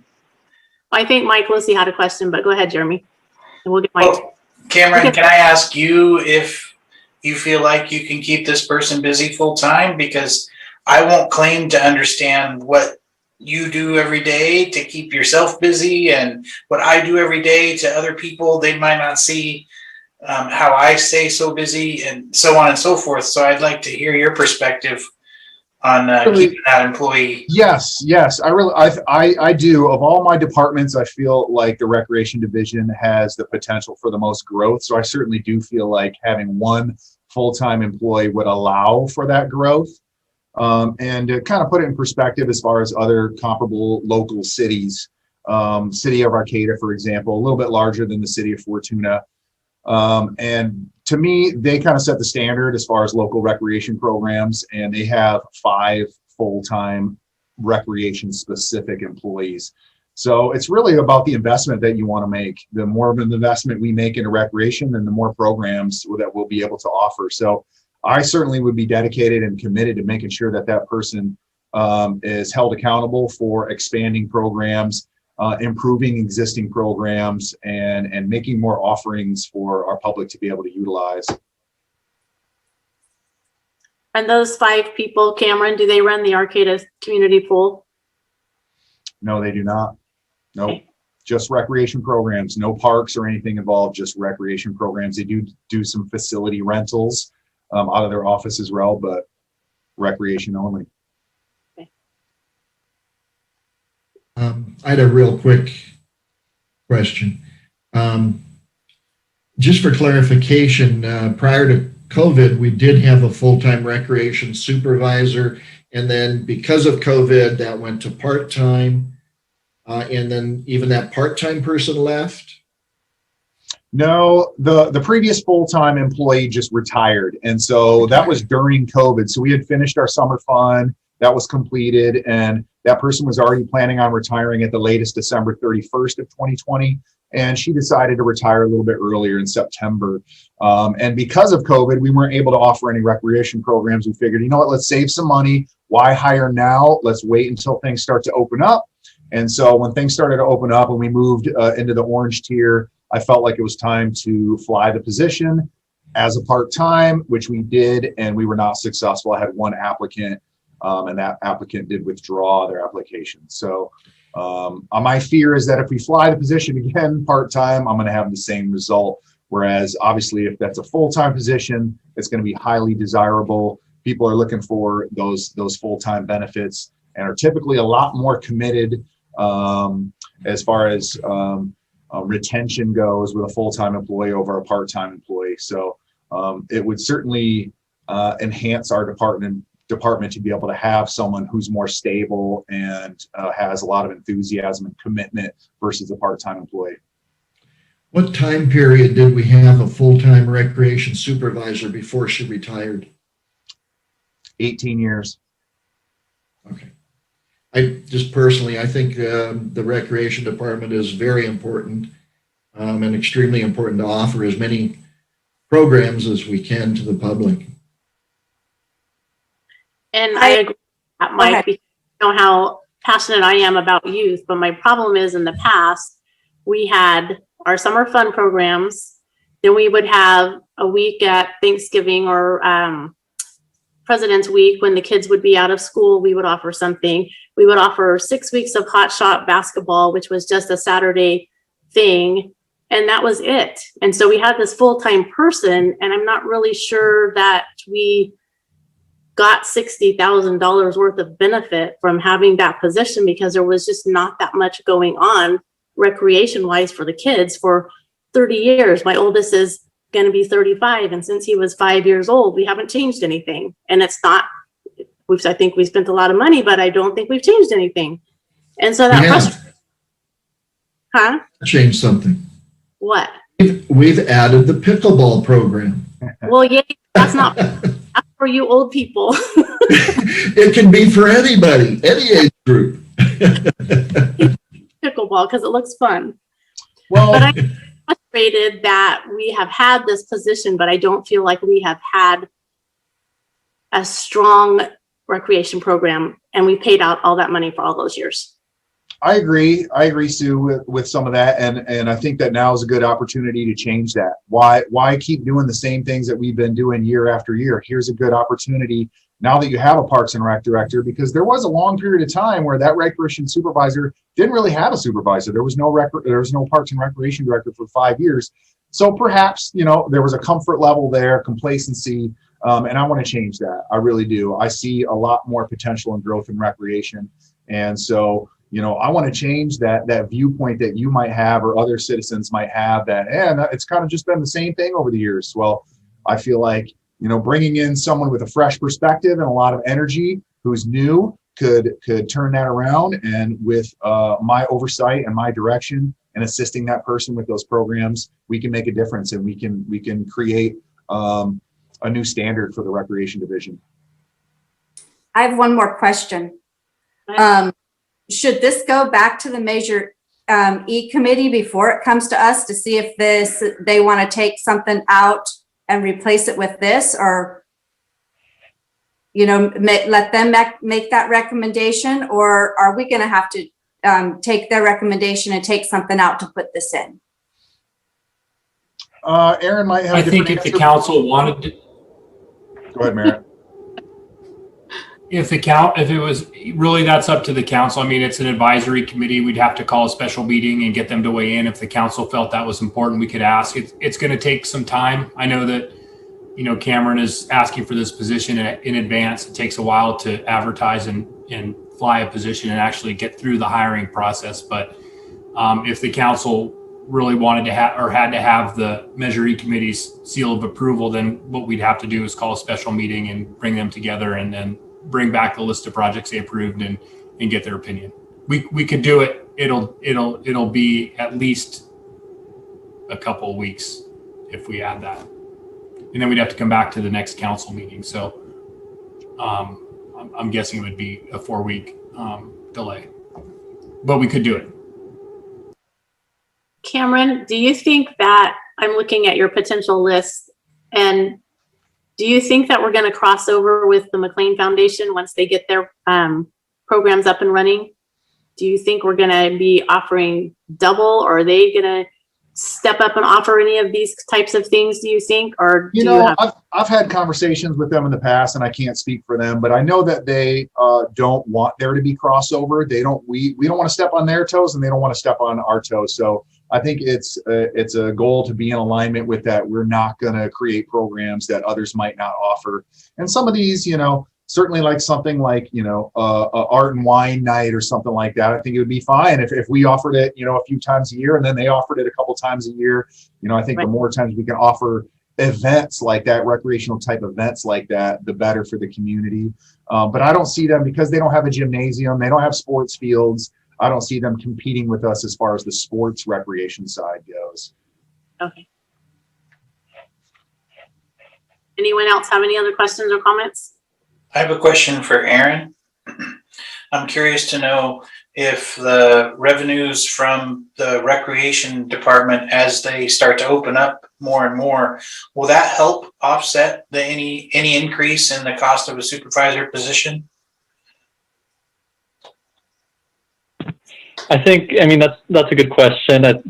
You know, I guess it comes down to if more programs are added, then there's a potential to have additional revenue. But at this point, if we keep the same programs, then we've already budgeted in those revenues for the programs that we have been running. So the only question would be, would new programs create new revenue? And there is that potential. We won't know that until we have those programs in place and we start, you know, seeing what those revenues are. So that might be part of the charge or the challenge to Cameron and his new employee, is to create the revenues to support the program or to support the position. Yep. That's it. I have a question for Cameron. Is there a working group of the parks directors and recreation leaders that can be plugged into to draw on the abilities and programs in the Arcata or Eureka areas and their recreation departments, so that if we wanted to, that we could develop new programs? You know, we always hear about how there's nothing to do in Fortuna. I mean, we've tried different things, but if we go someplace that they haven't tried and true, can we adapt those for ourselves here? And can you get that, if a new hire comes on, can you get that person plugged in? Yes. In fact, when I started my working with municipalities, my first job was with the city of Arcata. I was the recreation coordinator there. That was a full-time position. So a lot of the people that I worked with then are still there. So there's certainly a lot of assistance as far as that goes. And I obviously have a little bit of a background in working for the department and knowing what works, what doesn't, and how to market programs and get people involved and find staff. And, you know, Humboldt County is a smaller county as far as municipality recreation departments. So I certainly know all other parks and recreation directors and recreation full-time employees from City of Eureka, City of Arcata, Blue Lake, etc. So definitely there's a lot of assistance that I could rely on as far as creating new programs and how we would get those off the ground. But I feel like I have a pretty good grasp on that. My career mostly has been recreation oriented, so I feel stronger. You know, that's one of my strongest divisions, or one of my strongest fields, I feel, is building up recreation programs. So yeah, I think there's enough support and enough of my experience to really get them off the ground. Cameron, how long have you been with the city of Fortuna? 3 years, just past 3 years.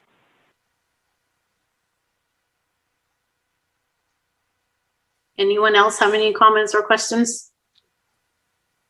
I have a question about the recommended motion. Did we just alter that because we don't need additional revenues? Or is the motion correctly stated as it's presented? It's talking about the 2021 budget. And I want to make sure that we're talking about the 21-22 budget. We are not. We are actually talking about the 2021 budget because we haven't seen the 21-22 budget yet. Okay. And so just to clarify, we think there are adequate funds in the current fiscal year because we had the the unexpected retirement in September. So there's been nobody in that position for some time and it hasn't been needed. So, you know, we have enough money to fund the position for the next few months, but the bigger impact is going to be next year and we're still developing next year's budget. Okay.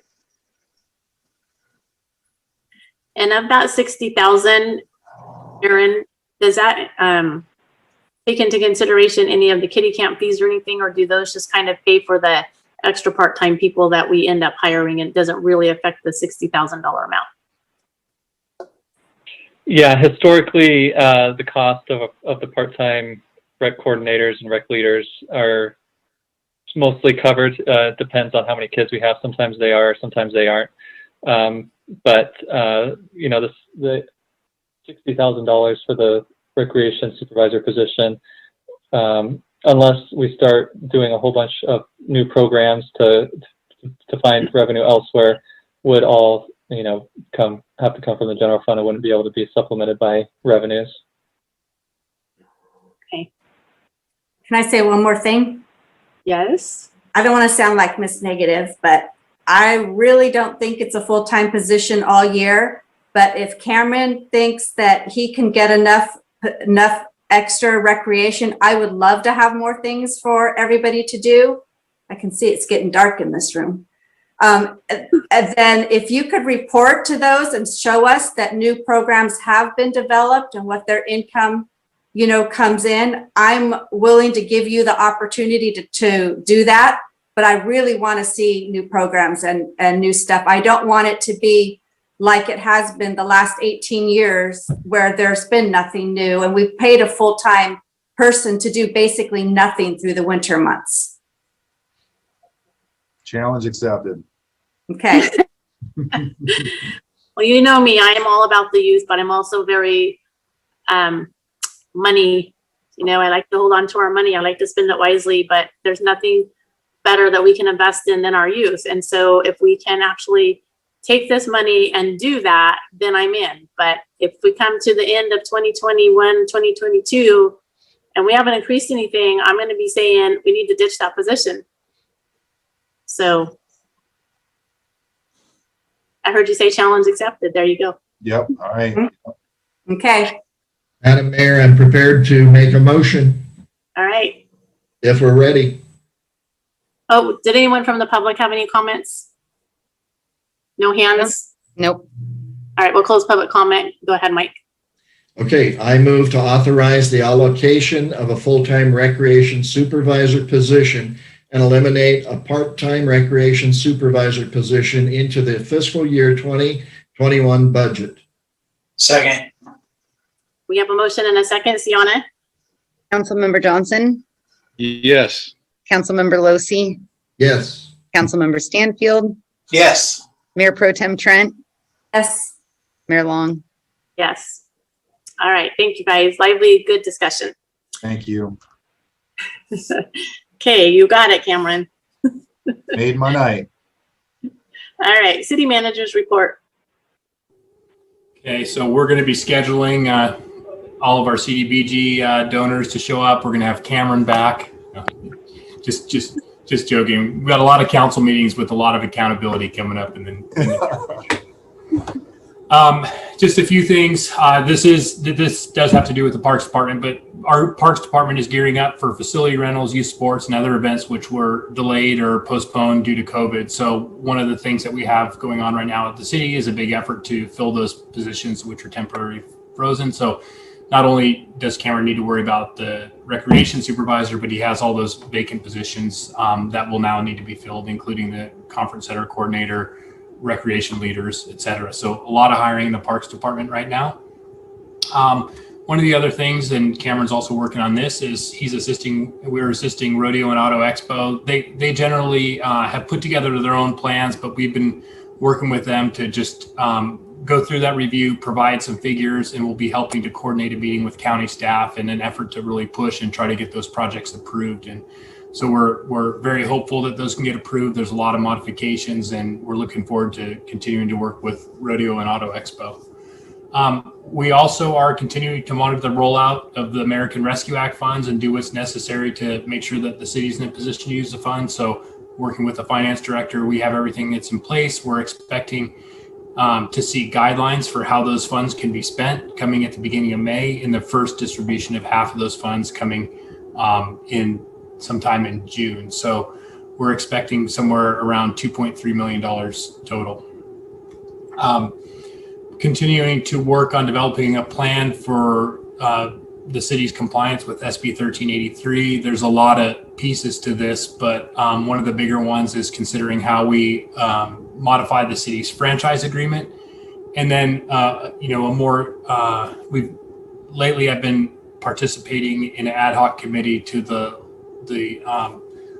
solid waste local task force, and it looks like there's a desire on the part of a number of jurisdictions to work on SB 1383 compliance together. So it's great to be able to pool the resources of some of those different cities.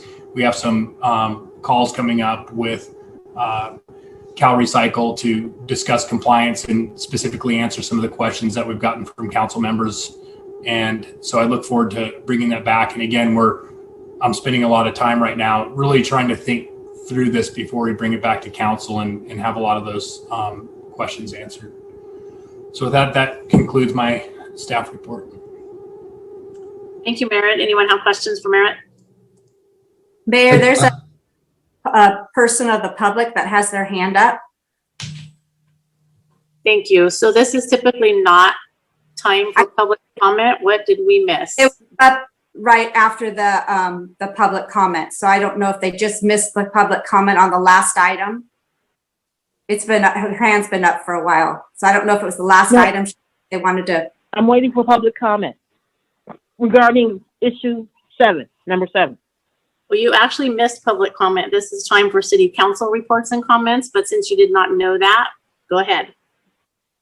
I'm waiting for item number 7, city council reports and comments pertaining to the Humboldt County Transit Authority, Fortuna Transit System. That's what I'm interested in. Okay, so this is not really for the public. This is just where the council members share the meetings that they have gone to and what's happening on their various committees. So after Councilmember Johnson reports, is it transportation? Is it Tammy or Mike Johnson?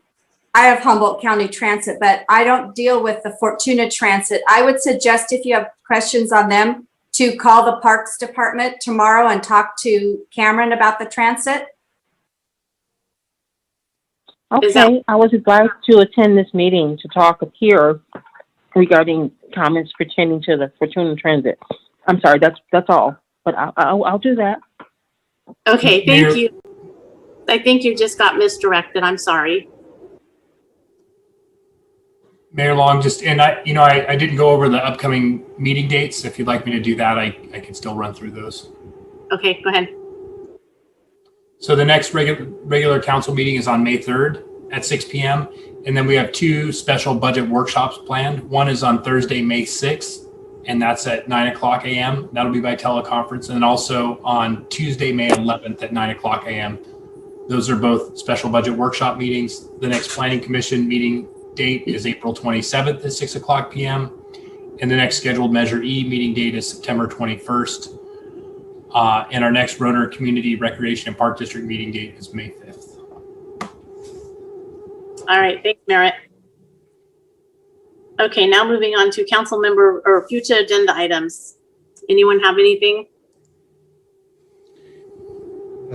One issue, one possibility. That is, with the changing of the COVID restrictions in California, in particular with indoor meetings, do we want to examine or discuss going back to in-person meetings, or are we so comfortable with Zoom meetings that we want to remain in Zoom? We do not want to remain in Zoom, but I'm waiting. I don't think so either. It's okay because I wanted to go back in person a million years ago, and Merritt keeps saying no. Well, this might be a time when we can discuss that. And we can put this on as a future agenda item if the council would like to discuss it. One of the things that I think we're going to have to do, at least through the pandemic, is to provide hybrid meetings. So that's one of the things that we would need to work out, and we could bring back some of those options if that's what the council would hear, and let you know what that would look like if we did come back and what the limitations would be. I would like to hear those. Sienna, did you have anything you want to add on that one right now?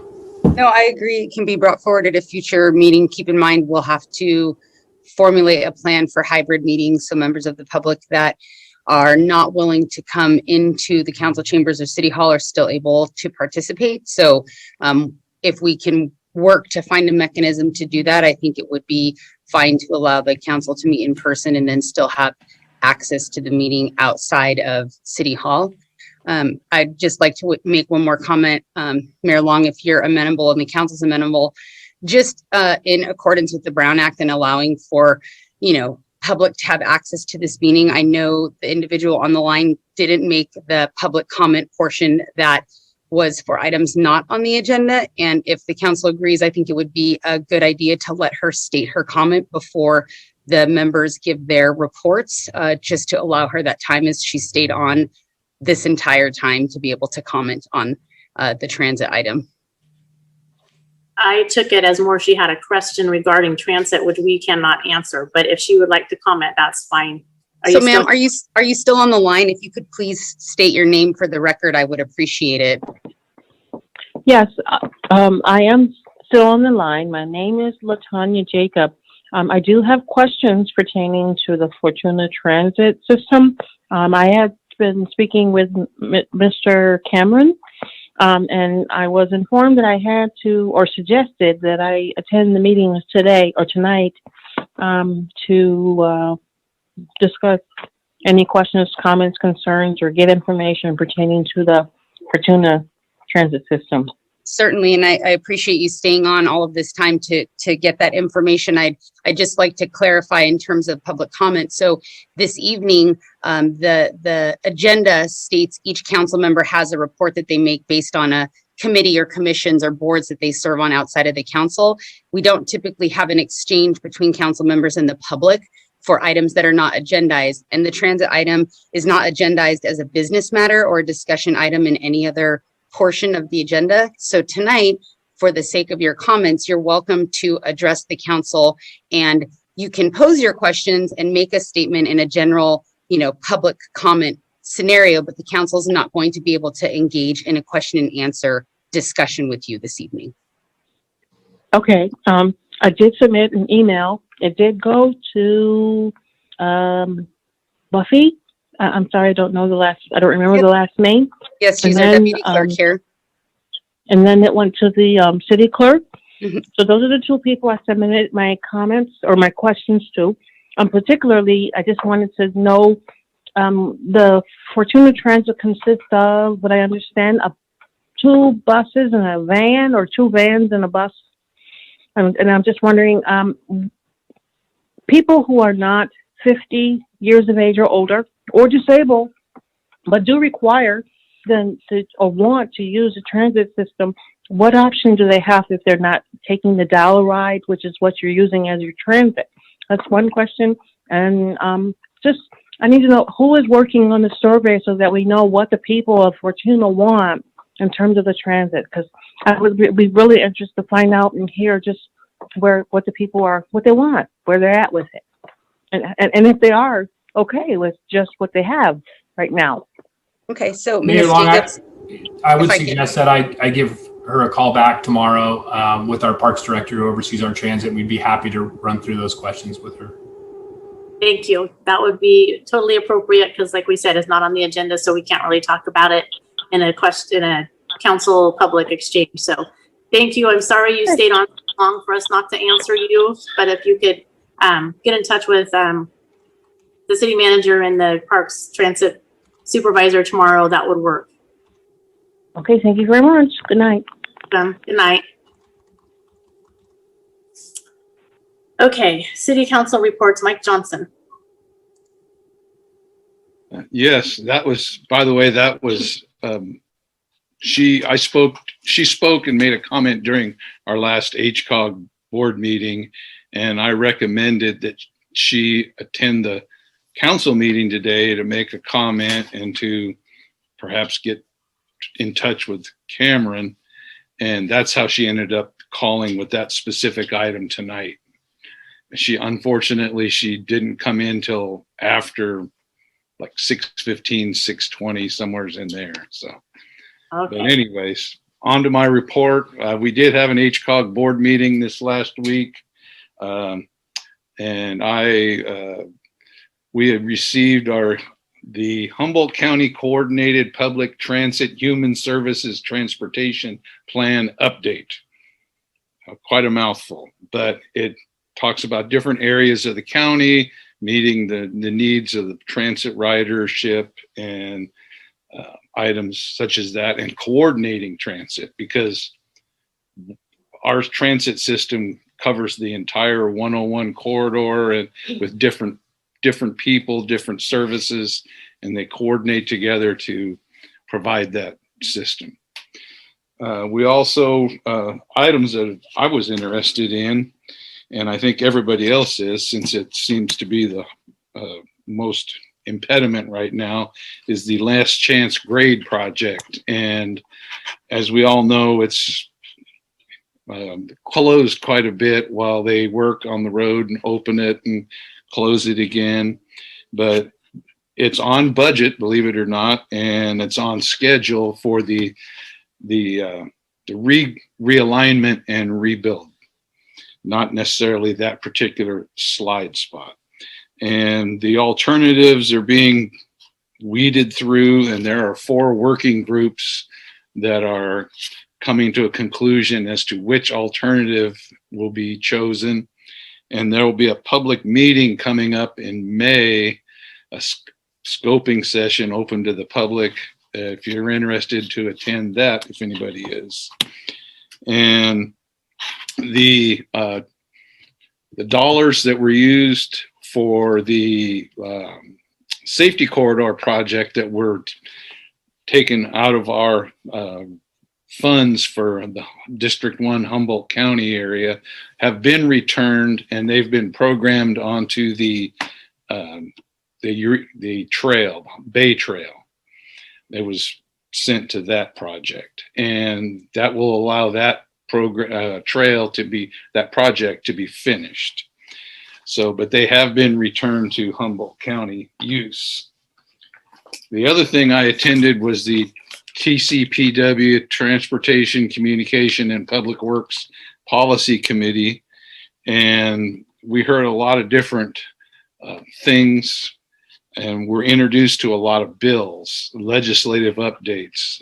Some of them are, there's a bill being introduced to allow us to set speed limits easier. I've had to do that. Merritt knows all about it. It's not an easy thing to do, and sometimes you get pigeonholed into doing the opposite of what you want to do, but they're setting a bill through that would allow us to go further between speed surveys and allow us to, in an appropriate conditions, to lower the speed limit. There's also the bicycle yield instead of stop has returned for another year through this legislative agenda. So we'll see how that works out. Another ones are the electric vehicles and road charge updates. And they're still working through that to figure out how they're going to collect fees from electric vehicles to keep the roads in repair as we end up with more electric vehicles and fewer gas-powered vehicles. I did not know this, but evidently Oregon has had a road charge program for 2 or 3 years now, and that they have been doing one here in California, I think it was last year, and there's another one operating this year, a pilot program. So we'll see how that comes out. And lastly, there's a bill for adding recycled materials in road maintenance projects. And I find that ironic because we have been using recycled asphalt into our proprietary mixes up here and in our base rock for years. And this is a new thing that they want to try now. And so it's just interesting. And that's my report today. I'll cut it short and let Mike have his time now. Thank you. Thank you. Mike Losi. Well, my time hopefully will be short too. I haven't had a LAFCO meeting, and the next Redwood Coast Energy Authority meeting is this coming Thursday, which I will be unable to attend. So Mike Johnson, being the alternate, has agreed to sit in for me on that. But this last Friday night, I attended one of the best football games that I have witnessed over the last 3 years. Yep. Eureka High Loggers and the Fortuna High Huskies, both undefeated. The Huskies struck first and put 7 on the scoreboard, and Eureka did answer back. But before the end of the half, the score was 14-7. Fortuna was ahead. After halftime, the Loggers came back on the field ready to get revenge. Even though both teams' defenses were terrific, the Loggers scored in the third to even up the score, 14-14. The teams remained tied with just short of amazing defensive battles back and forth. They were still tied at the end of the game, and we go into overtime. So on to overtime, both teams start on the offense's 20-yard line. Both teams get a chance to score. Fortuna has the ball first, and they went in from the 1-yard line to score for the Huskies. Now with the game at 20-14, the Huskies go for the 2-point conversion. Unfortunately, that attempt fails, with Eureka shutting down the run on the left side of the field. And now the Loggers have their chance. They score the touchdown and, of course, the kick for the extra point, which goes to the goalposts for the final score, 21-20, with the Loggers winning the game. But it was an amazing game. The stands were packed. And I want to congratulate both the teams for putting on a tremendous show, with the Huskies never failing to enthrall football fans. Our congratulations to Coach Mike Benbow and the Fortuna Huskies for an excellent season, for what I think many people who were in attendance would agree was one of the best football games ever. Congratulations to Fortuna High. Thank you. That's my report. It was the best until the very last second. Yeah, but the game was amazing. It was a good game. Yes. All right. My iPad is not looking good as far as waiting. So if it dies, I will call back in on my phone. In the meantime, if I'm not here to say whoever's next, go. Jeremy. Well, excuse me, I'll piggyback on Mike Losi's comments, and I will say that I would like to congratulate Fortuna High School for having a program this year, for being creative and making it happen for the cheerleaders and the football team and all the other sports that have been able to proceed outside the norm. And I just want to take my hat off to them and say, really appreciate their extra efforts. It would have been just as easy to say, well, not this year, but they didn't for our kids. And I just want to commend them for that. The 2 items that I have, we've already discussed everything related to Parks and Rec. So I appreciate the council giving Cameron the opportunity to fly that full-time position, with hopes to increase our Parks and Rec's commitment to the city. And the other is Fortuna Business Improvement District. We have a meeting tomorrow. It's going to be a very, very robust agenda because we just got done with our retreat, and it found a lot of areas that we can focus on to make Fortuna Business Improvement District the best it's ever been. So I will have lots to report over the next several months as we progress through that agenda. So not to keep you on pins and needles or in suspense, but I'll wait to tell you the triumphs rather than what is possible. We'll tell you what actually happens there. And a quick thank you to Jess Pettit for facilitating that retreat and really focusing all of our energies to a very focused and cohesive meeting of 4 days, I believe, 3 days, and then we have another wrap-up meeting here coming up on the following Thursday. So last item, I don't see Chief here anymore, but I missed coffee with the Chief in March because they were busy with other items regarding Measure Z, but would love to know the date and time for coffee with the Chief coming up. And that'll conclude my report. Thank you, Jeremy. And Tammy.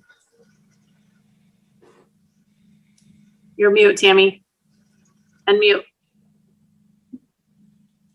Sorry, I forgot.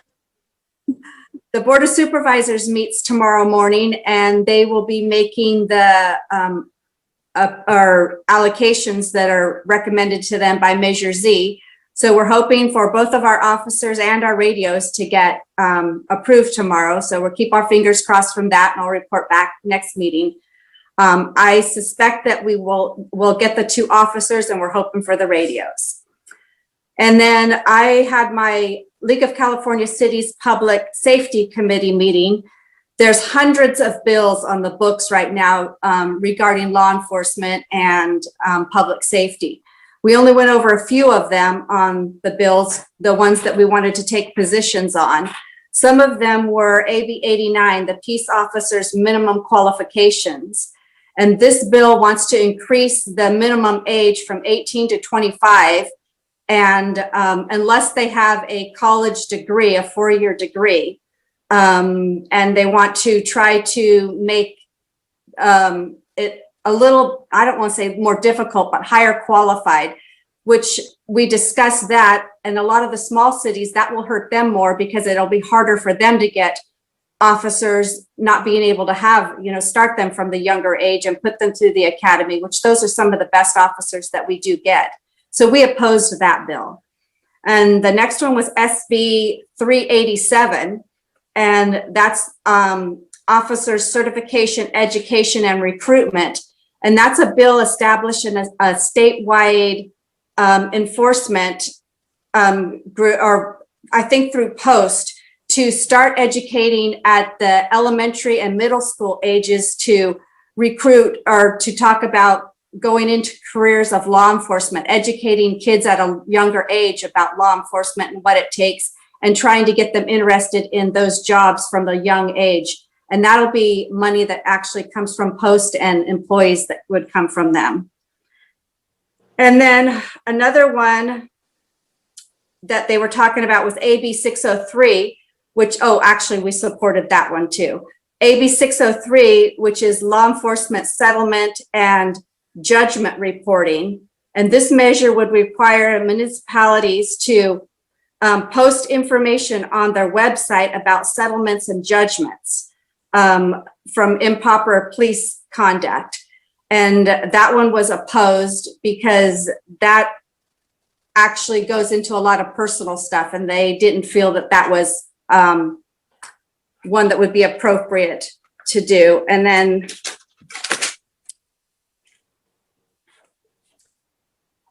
let's see, a couple of the bills that we're watching is AB 60, and that's a measure that will,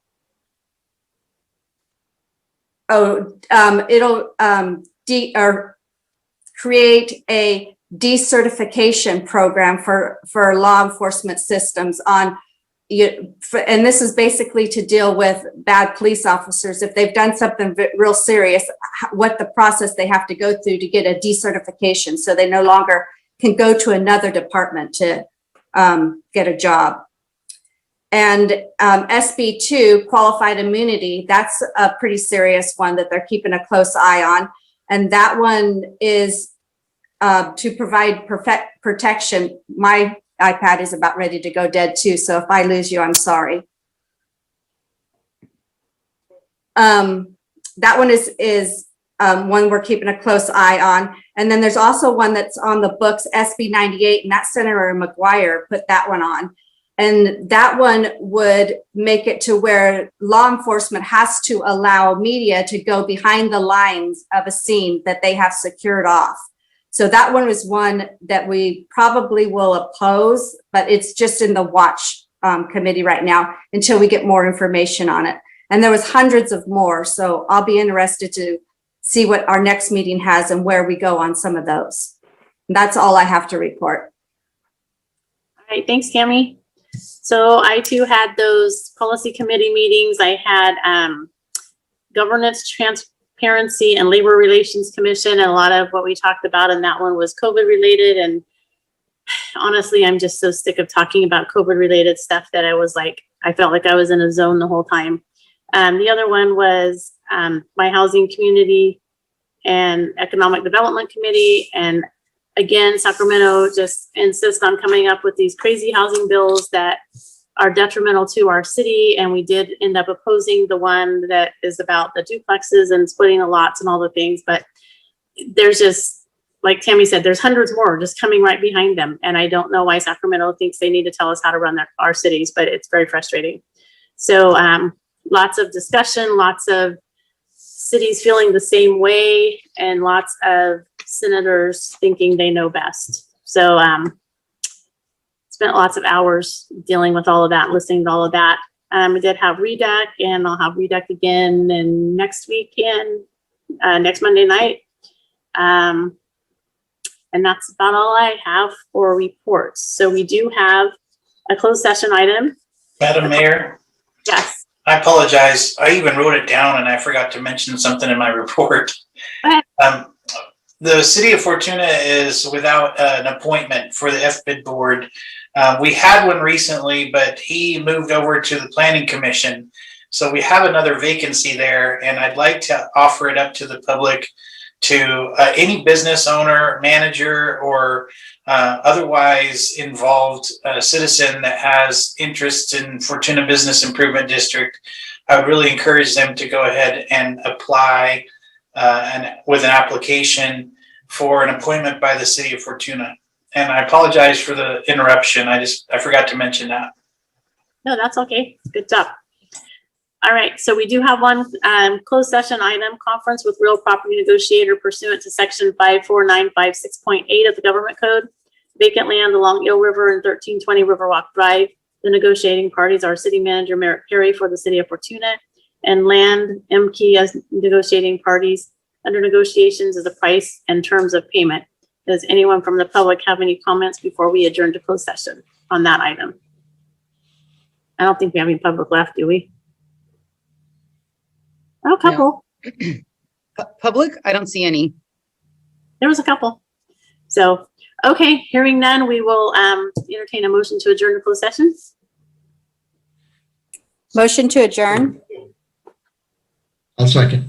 We have a motion and a second to adjourn to closed session. All in favor? Aye. Aye. All So right. do we use the same ID and password?